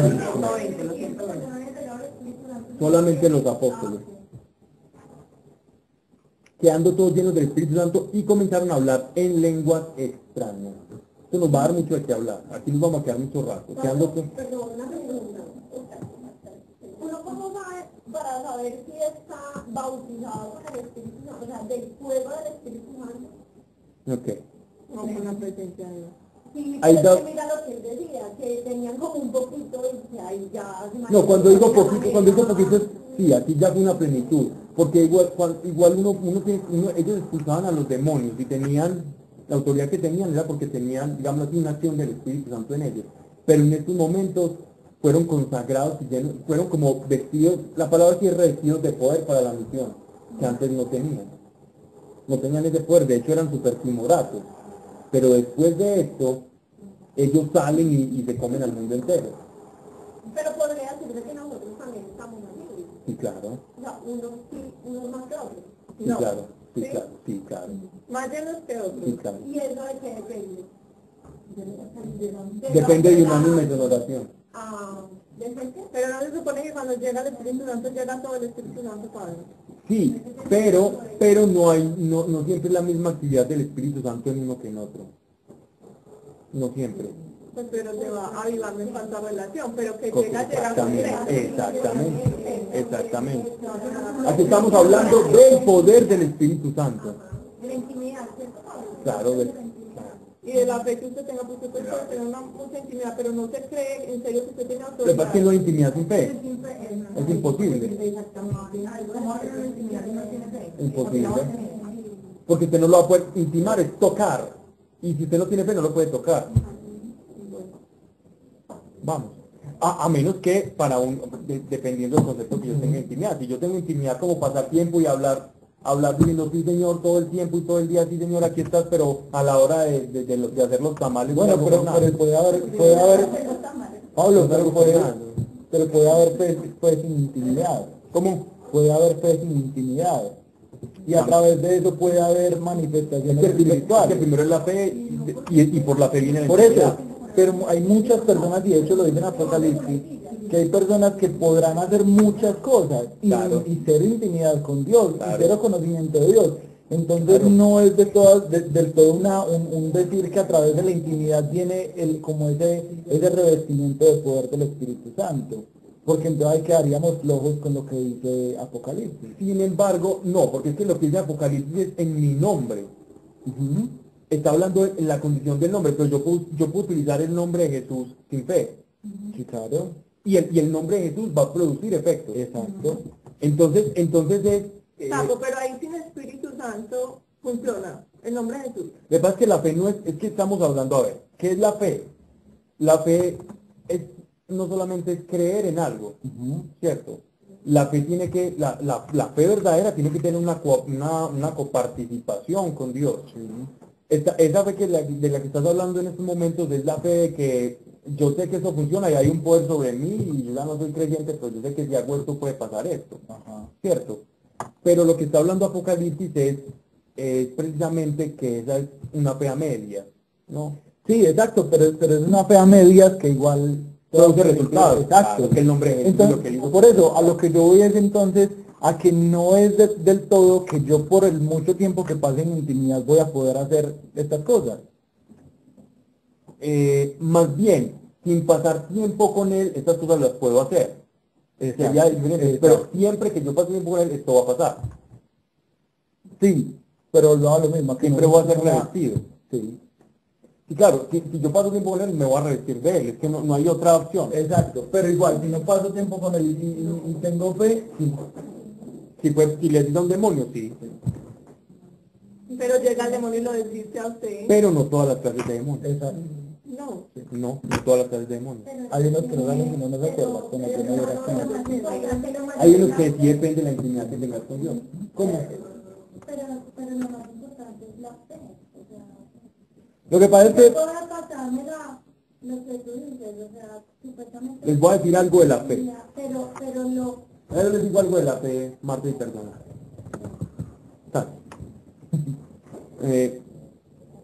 La fe es algo imperfecto. No, esto no es una herejía, no me miren raro. La fe es imperfecto. ¿Por qué necesitamos fe? Porque no vemos. La fe es para el que no ve. Pero cuando llegue lo perfecto, como lo vamos a ver tal cual es, no va a existir fe. Porque la fe... Ay, Dios mío, esto no es simulador. Entonces, eso sí es el estadio. Sí. Si no ponen la máquina Ya no tenía que amenizar el todo. Bien. Entonces, ¿a qué me refiero? Por favor, lo necesito acá. La fe. ¿Qué es la fe? Hebreos 11. Alguien que me lea Hebreos 11, verso 6. La certeza de lo que no se. La convicción de lo que no se. La certeza de la convicción de lo que no fue. Pero si yo veo, entonces ¿qué? Ya no le ¿Para qué la fe? No necesito fe. Entonces, por eso la fe es algo imperfecto. La fe es en tanto nosotros todavía no tenemos ese cuerpo glorioso y todavía no vemos a Dios cara a cara. Por eso necesitamos fe. Por eso es que Dios nos pide fe. Hombre, como ustedes tienen una incapacidad por su estado de ser, de seres caídos, entonces yo lo único que les pido a ustedes es fe. No porque a mí me agrade la fe por sí misma, sino porque la fe es lo único que les va a acercar a mí. Que no me ven, entonces la necesitan para acercarse a mí. Entonces la fe es un estado transitorio que me tiene que llevar de un punto A hacia un punto B. El punto A es mi estado de no veo nada, de no tengo nada. El punto B es estar con Dios y ver a Dios. Que cuando estamos en el cuerpo, cuando ya por el pecado. cuando ya no tenemos el cuerpo, ya tenemos el tiempo. Pablo, pero tiene que ver ahí lo del Espíritu Santo. O sea, Ahora, entonces, en Apocalipsis, aquí Se se cayó. dañó la página.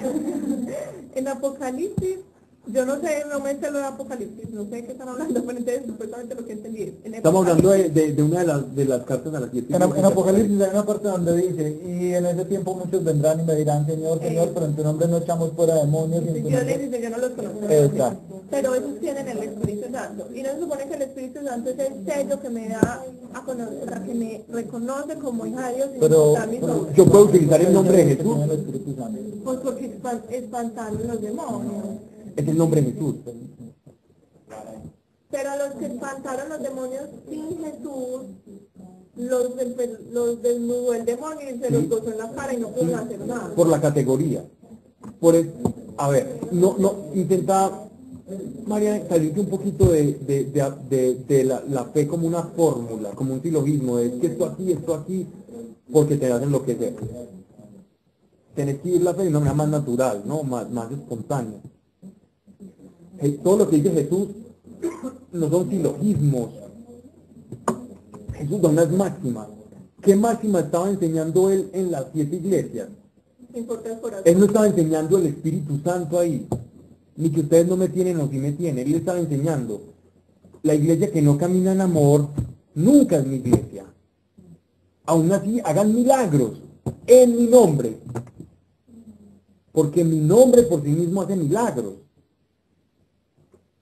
¿Recuerdan ustedes el testimonio de Enrique Escobar cuando oraron por él no creía, él se sanó y él todavía no sabía si era verdad y se puso a orar por un tipo y dijo, en el nombre de Jesús te sanás y el tipo se sanó. Él no creía. Él lo hizo por una fórmula.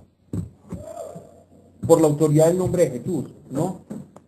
Y él después recibió el Espíritu Santo, después. Y él lo dijo. ¿Sí te das cuenta? Entonces, Pues el borrachito del que él hablaba, que claro, pues, él que oró por él. ¿Sí? Tenía la tenía el No, él que oró no por otro. no, un tipo que había sido de Dios. estado muy cerca de Dios y se alejó y se volvió un borracho, pero aún así se quedó orando por la gente Y seguía pues, y la gente de nada. Y le hacían fila a un borracho tirado en la calle para que orara por la enfermedad. Pero ahí también es que el Espíritu Santo cuando está no se va así o se aleja. Sí, no sabemos qué habrá pasado con él, ¿cierto? Sin embargo, pero los dones del Espíritu no son un atributo de santidad de una persona, necesariamente, ¿cierto? Que mire que esos dones también, como ora usted bonito, ¿cómo debe ser de santo? No. Los dones no dicen quién es más santo ni quién no, eso es mentira. Eso no. Bien, son las 9:32, pero voy a seguir un poquito, ya que están todos tan conectados. Y son tan gozadores. Quedando todos llenos del Espíritu Santo y comenzaron a hablar en lenguas extrañas. ¿Extrañas para quién? Para los que hablaban. Según que el Espíritu les movía a expresarse. ¿De dónde provienen las lenguas? Y que sale del don de lenguas. Glosolaia, en griego. Proviene del Espíritu Santo. Mire que ahí están diciendo, según el Espíritu les movía a expresarse. No era lo que ellos querían hablar, sino lo que el Espíritu les ponía en su boca. Pablo, pero porque ahora la gente que habla en lenguas uno no le entiende en esos idiomas. O sea, así cuando hablaban en otro idioma, ahora uno no entiende. Esto, por eso te digo que esto va para largo, porque esto es supremamente interesante. Vamos a hablar de todo eso a través de toda la historia de la iglesia. Del don de lenguas, ¿cierto? Exactamente. Y nos vamos a ir a Génesis. Entonces miren ustedes, el día de Pentecostés también lo celebraban, no solamente como el día de las primicias, sino que se celebraba para conmemorar el día en que Moisés le dio la ley al pueblo. El día de Pentecostés tenía un doble simbolismo para los judíos. Yo les había dicho el primero. El primero es, le ofrecemos a Dios. ¿Pero por qué le ofrecemos a Dios? Porque vamos a celebrar el día en que Dios nos dio la ley. Recuerden ustedes que dice el profeta Joel, Que escribirá la ley en sus corazones. exactamente. ¿Y qué es lo que habla la boca? Lo que hay donde.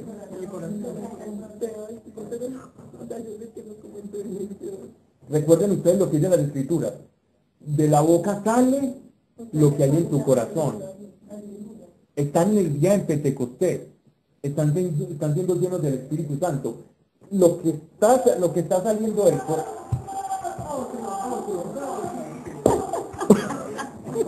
Por eso les digo.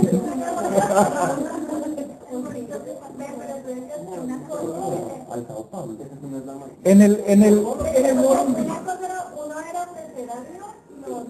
Esa fiesta tenía dos significados. Ofrecer unas primicias, pero también le iba a recordar a todo el pueblo.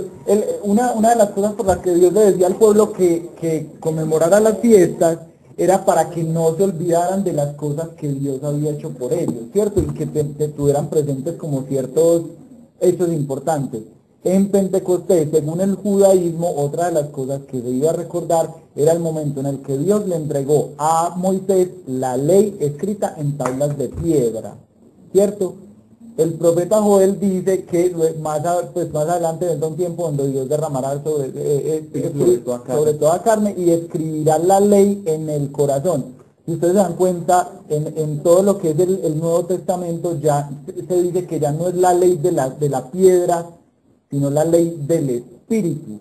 O sea, en un Pentecostés Antiguo Testamento se escribieron las leyes en piedra. En un Pentecostés Nuevo Testamento el Espíritu Santo escribió la ley en el corazón del hombre. De los apóstoles. De nosotros. De todos. O sea, en este caso de los apóstoles, sí. Y empezaron a hablar la ley, se supone, en lenguas, ¿o no? Las maravillas de Dios. Estaban alabando. Eran lenguas de alabanza. Pero esperen pues. ¿Seguimos o me tengo acá? Yo, digamos. Hay gente que Porque madruga se nos después siga de más Hay gente que madruga, pueden ir tranquilos. Yo creo que madrugué. Sí, ¿dónde ya salió? Sí, ya, mira. Bueno,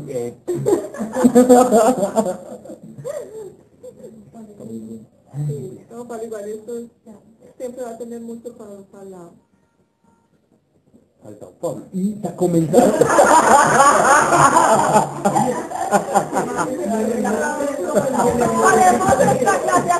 No. Una fiesta No. Yo la verdad es por molestar. Y comenzaron a hablar en lenguas extrañas. Esto es supremamente importante. Me disculpo. Esa presencia de Dios, o sea, es el Espíritu de Dios. Sí. Es el Espíritu de Dios y el Espíritu de Jesús. Y el Dios. Y el Dios. Sí. Por eso está en mayúscula en la mayoría de las Biblias. menos en una Biblia de los testigos de Jehová, ¿cierto? O dice Espíritu Santo, no él. El que la tenga la bota, por favor. Sino como una energía, o como la fuerza activa de Dios.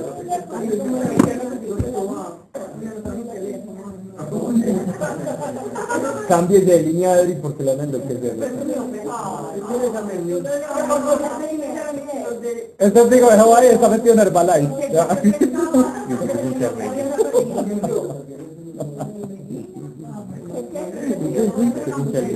Y es hincha del medio. Y comenzaron a hablar en lenguas extrañas, según el Espíritu les movía a expresarse. Lo que pasa es que esa pregunta que tú hiciste la voy a responder y me voy a tardar un poco, porque yo obviamente voy a hablar de eso, porque es que eso se tiene que tocar. Entonces ya sabemos, primero que eran lenguas extrañas, no era arameo ni era hebreo, que eran las lenguas locales, ¿cierto? Pero ahí había personas que hablaban lenguas como las que ellos estaban enseñando. Eso es lo que vamos a ver. Eso es lo que vamos a ver. Verso 5. Entonces sabemos que no lo hablaban por su propia cuenta, sino que el Espíritu les daba a hablar. Es decir, ellos estaban en un éxtasis de adoración. Un éxtasis, ¿no? Recibían en Jerusalén judíos, varones piadosos. ¿Por qué hace varones piadosos? ¿Qué quiere decir? No necesariamente que eran cristianos, no, porque no existían, sino que piadosos ellos están refiriendo a personas que generalmente cumplían aquel mandamiento de santificar las fiestas, y por aquello de la Pascua y el Pentecostés estaban en Jerusalén celebrando y ofreciéndole a Dios. Decían en Jerusalén, judíos, varones piadosos, de cuantas naciones hay bajo el cielo. Y habiéndose corrido la voz, se juntó una muchedumbre, que se quedó confusa al oírlos hablar, cada uno en su propia lengua. Con esa interpretación a todos los No. Interesante, lo que dijo Mariana es muy interesante, muy interesante. Sí, bueno, Porque hay dos maneras de ver este episodio, hay dos maneras de ver este episodio. Lengua. ¿cuántas lenguas había? Vamos a ver. Está hablando de naciones, primero. Y en segundo está hablando de su propia lengua, exacto.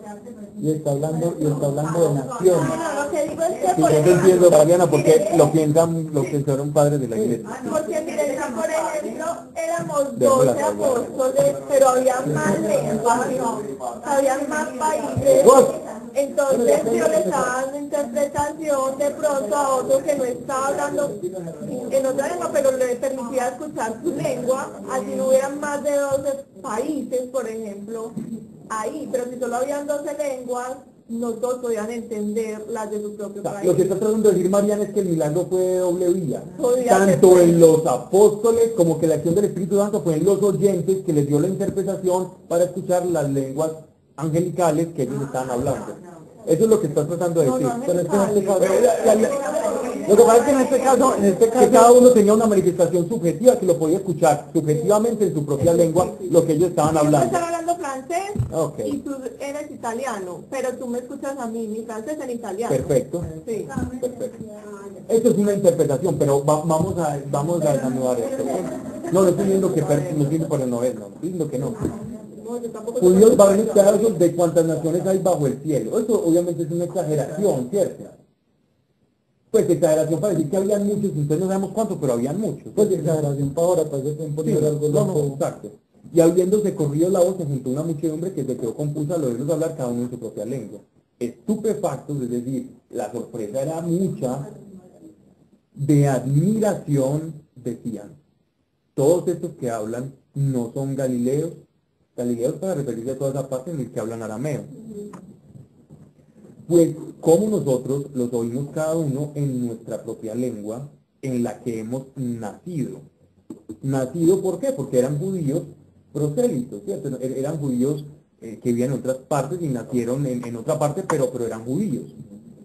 Partos, estamos hablando de Babilonia, medos, también de la misma parte, de Mesopotamia, elamitas, más hacia el norte, los que habitan Mesopotamia, lo mismo, Judea, la parte hacia el sur, Capadocia, estamos hablando de ¿sí?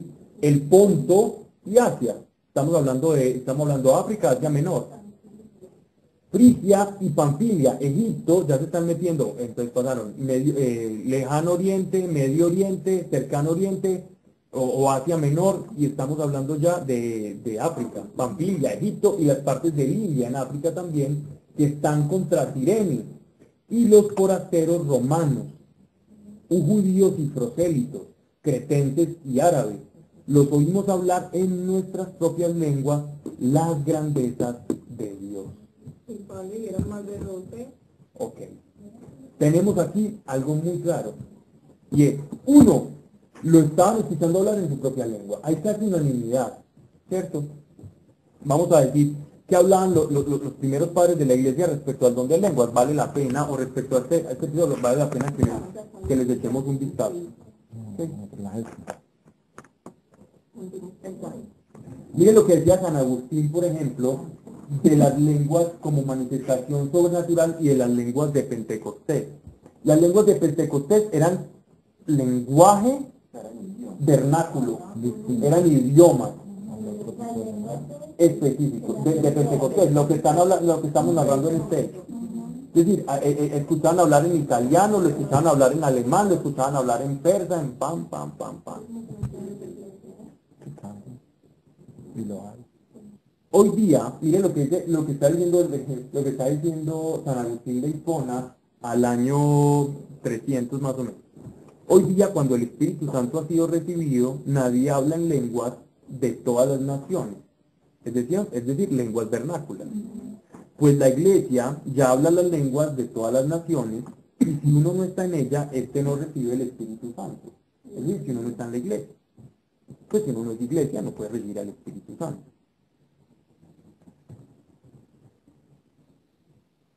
Santo Tomás de Aquino dice, este milagro no es tan común como lo era antes. El don, sin embargo, no ha desaparecido. ¿Cierto? Testimonios del don de lenguas, es decir, en lo que hace Santo Tomás de Aquino, estamos hablando de la Edad Media.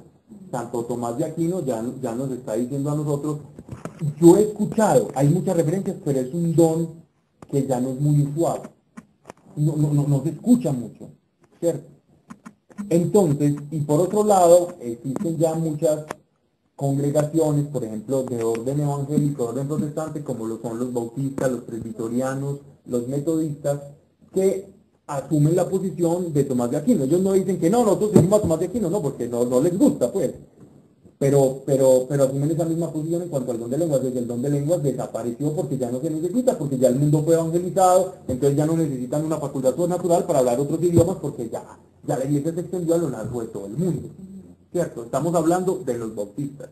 Pero a lo largo de la historia han existido muchos personajes de los cuales han dado mucho testimonio del don de lenguas vernáculas. Es decir, que Dios les daba lenguas de idiomas. Está Pacomio, está Crisóstomo, hay un montón que tienen testimonios. Tu papá, con Crisóstomo. Y que dan testimonio del don de lenguas en determinadas oportunidades y que el Espíritu les daba que hablar. Por este lado, vemos que hay unos escépticos y hay otros que dicen que sí, es muy escaso, pero sí lo hay. Pero a mediados del 1800 empezó a surgir una corriente de movimientos carismáticos y de movimientos de buscar el Espíritu Santo y de revivir a la iglesia primitiva. Eso se dio sobre todo, una parte que se dio en Asia Menor, en las partes de Armenia, de Rusia, del Cáucaso, donde comenzó todo esto y se empezó a esparcir a los Estados Unidos de América, ¿cierto? Y ese movimiento se le conoció como el pentecostalismo, debido a que estaban empezando a revivir los hechos de Pentecostés. Del pentecostalismo salen todas las iglesias de corte carismático, entonces vas a ver todas las que son las comunidades de fe, ¿cómo se llama? Asambleas de Dios, la cruzada estudiantil de que esto se transformó y se volvió en el Tempol, las iglesias cuadrangulares, todas esas iglesias americanas, todas esas salen de ese mismo movimiento de resurgir de los dones del Espíritu, ¿cierto?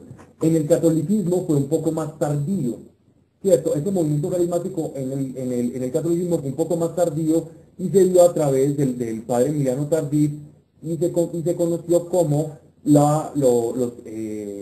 el minuto de Dios, los carismáticos, ¿cierto? Que fueron muy rechazados y muy atacados por la iglesia y después de que fueron muy atacados terminaron reevangelizando lo conocido como la renovación carismática. ¿Y por qué llama renovación? Porque tenemos que renovar la iglesia que se nos está quedando seca porque no vemos acción del Espíritu Santo. Muchos los atacaron, pero terminaron siendo aceptados y gracias a ese movimiento de la renovación carismática, la iglesia católica ha sido revitalizada. Sí, igual que el mundo evangélico, porque si vos vas al mundo evangélico, le hablas, los bautistas tienen libros, yo me he leído libros enteros criticando a los carismáticos. Y cantan himnos y todo, Aunque no todas. y vaya pongo una batería allá y es una herejía, ¿cierto? Sí, claro. En Estados Unidos hay muchos bautistas, ¿cierto? Yo voy a dejar acá, porque esto es muy extenso. Vamos a hablar del don de lenguas, vamos a hablar de cómo el apóstol Pablo nos da otra vertiente del don de lenguas en la primera carta a los Corintios, ¿cierto? Y cómo enseña a manejar el don de lenguas, para qué es el don de lenguas, cómo se malentiende el don de lenguas, el don de interpretación de lenguas, y muchas veces cómo a veces la interpretación y el don de lenguas van de la mano, no siendo como lo que o no hay don de interpretación, sino que lo que hay es profecía. Y muchas veces creemos que hay una interpretación de lenguas, pero no hay interpretación de lenguas. Voy a poner un ejemplo. A veces creemos que interpretación de lenguas es que yo me interprete a mí mismo las lenguas mías. Eso no es interpretación de lenguas. El que interpreta las lenguas interpreta las suyas y las de todos. No existe quien diga, es que yo tengo interpretación de lenguas, pero no interpreto las tuyas, no puedo, es que no tenés don de interpretación de lenguas. La interpretación de lenguas es universal, es para todos, para ti, si yo hablo en lenguas, y si yo tengo el don de interpretación, puedo interpretar las lenguas de todos, no solo las mías. ¿Y toda la gente de Dios me entiende? No, hay una corriente, y yo quiero mucho y tengo muchos amigos que dicen que la evidencia de que resiste el Espíritu Santo, y yo creo que tú lo has escuchado mucho, tú también lo has escuchado mucho, la evidencia perfecta del don de resistir el Espíritu Santo es el don de lengua. Pero yo conozco y tengo amigos que nunca han hablado en lenguas y están llenos del Espíritu Santo y profetizan y veo milagros a través de ellos. Entonces yo decía, bueno, pues yo reparto los dones como quiera y a quien quiera.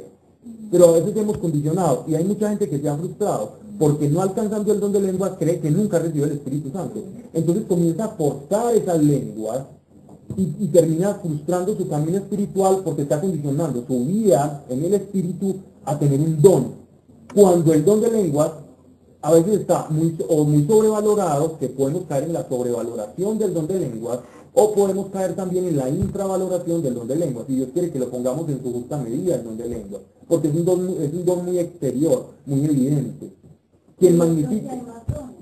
Hay muchos más. Y de hecho, en la lista de Pablo, el menos importante es el don de lenguas. En la jerarquía de los dones, el menos importante es el don de lenguas. Y el más importante es el menos sobrenatural, que es el amor. Entonces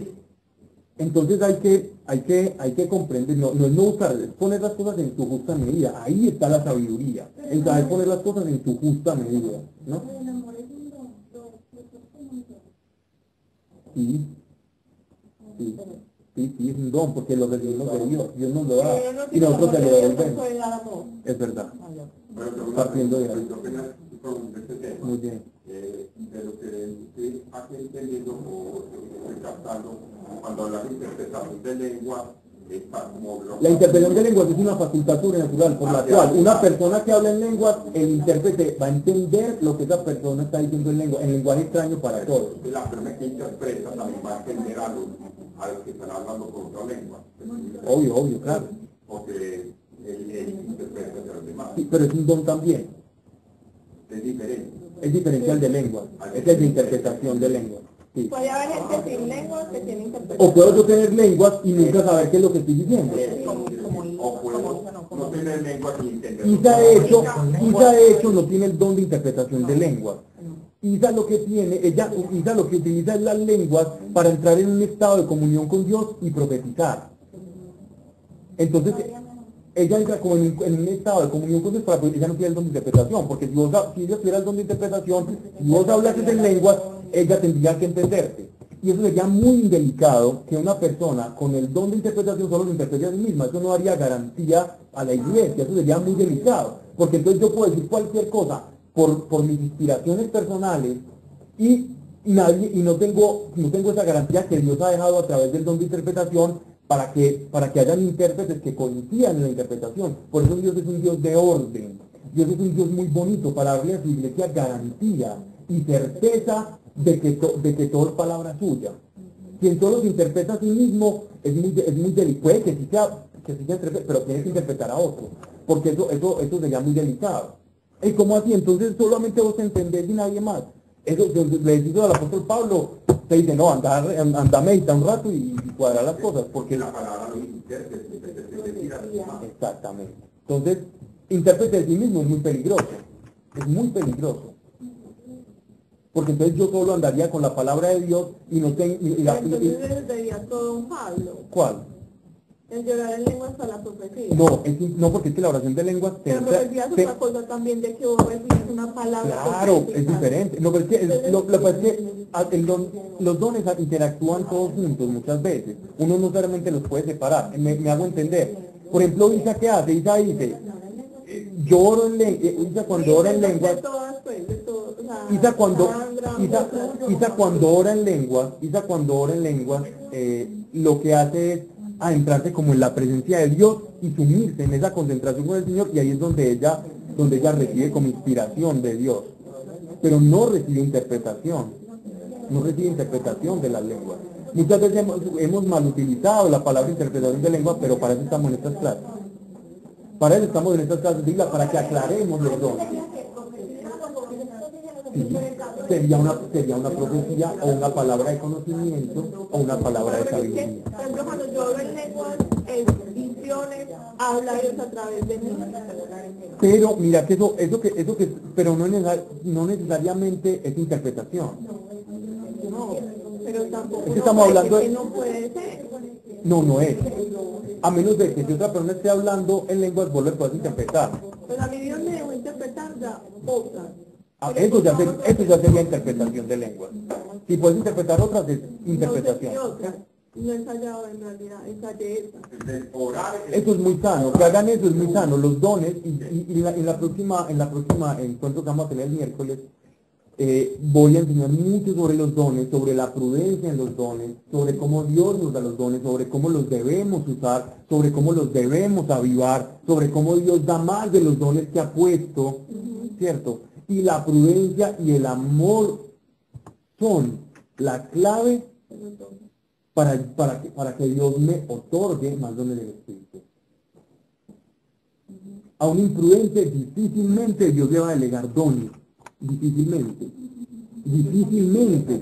porque es una herramienta que puede suscitar escándalo.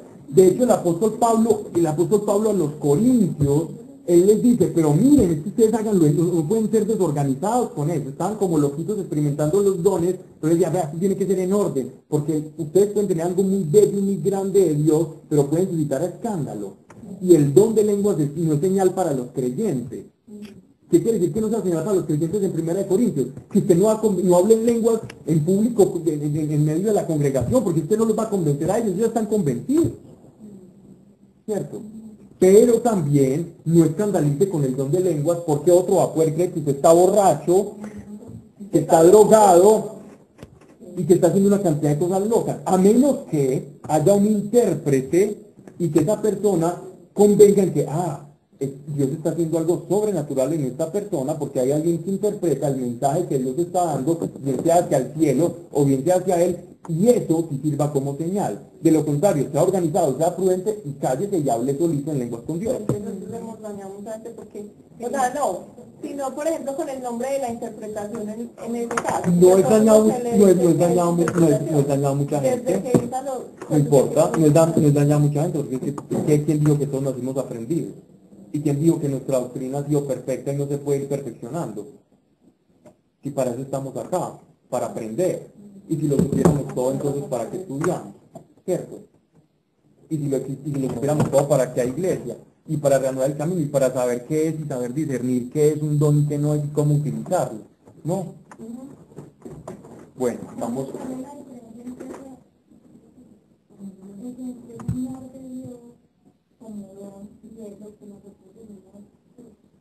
El amor siempre es un don, porque es que el amor se da. Entonces, un don es algo que se da. No, de nosotros no es amor. Una cosa es un don como carisma, como un don sobrenatural, como el don de lenguas. Otra cosa es el amor que no es un carisma, no es como un poder, ¿no? Esa es la diferencia. Cuando Dios te da el don, el amor como don, amas a cualquiera. Sin importar nada. Pero sin el amor de Dios uno no puede amarse ni a sí mismo. Eso es súper triste. Sin el amor de Dios uno ni siquiera es capaz de amarse a sí mismo. Con esto que vamos a estudiar en esto, hay un seminario, está grabado ese seminario. El seminario que vimos sobre el amor. Vos tuviste una charla afuera, tú me acuerdas. Bueno, oremos. Ok.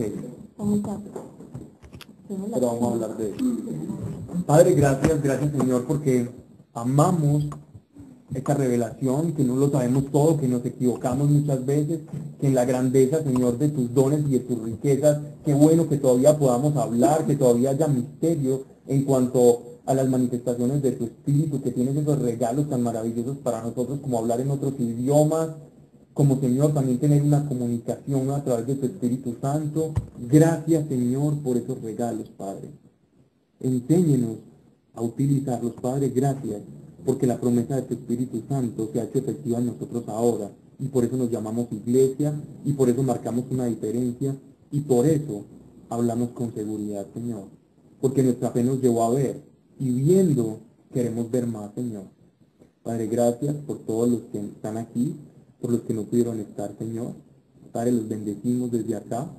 Señor, si hay alguien aquí en necesidad, con oraciones quizás que se sientan que están represadas, Padre, allí como que esperando a que tú cumplas, Señor, expectativas y propósitos, yo te pido, Señor, por los méritos de tu Hijo Jesucristo, Señor, Padre, gracias.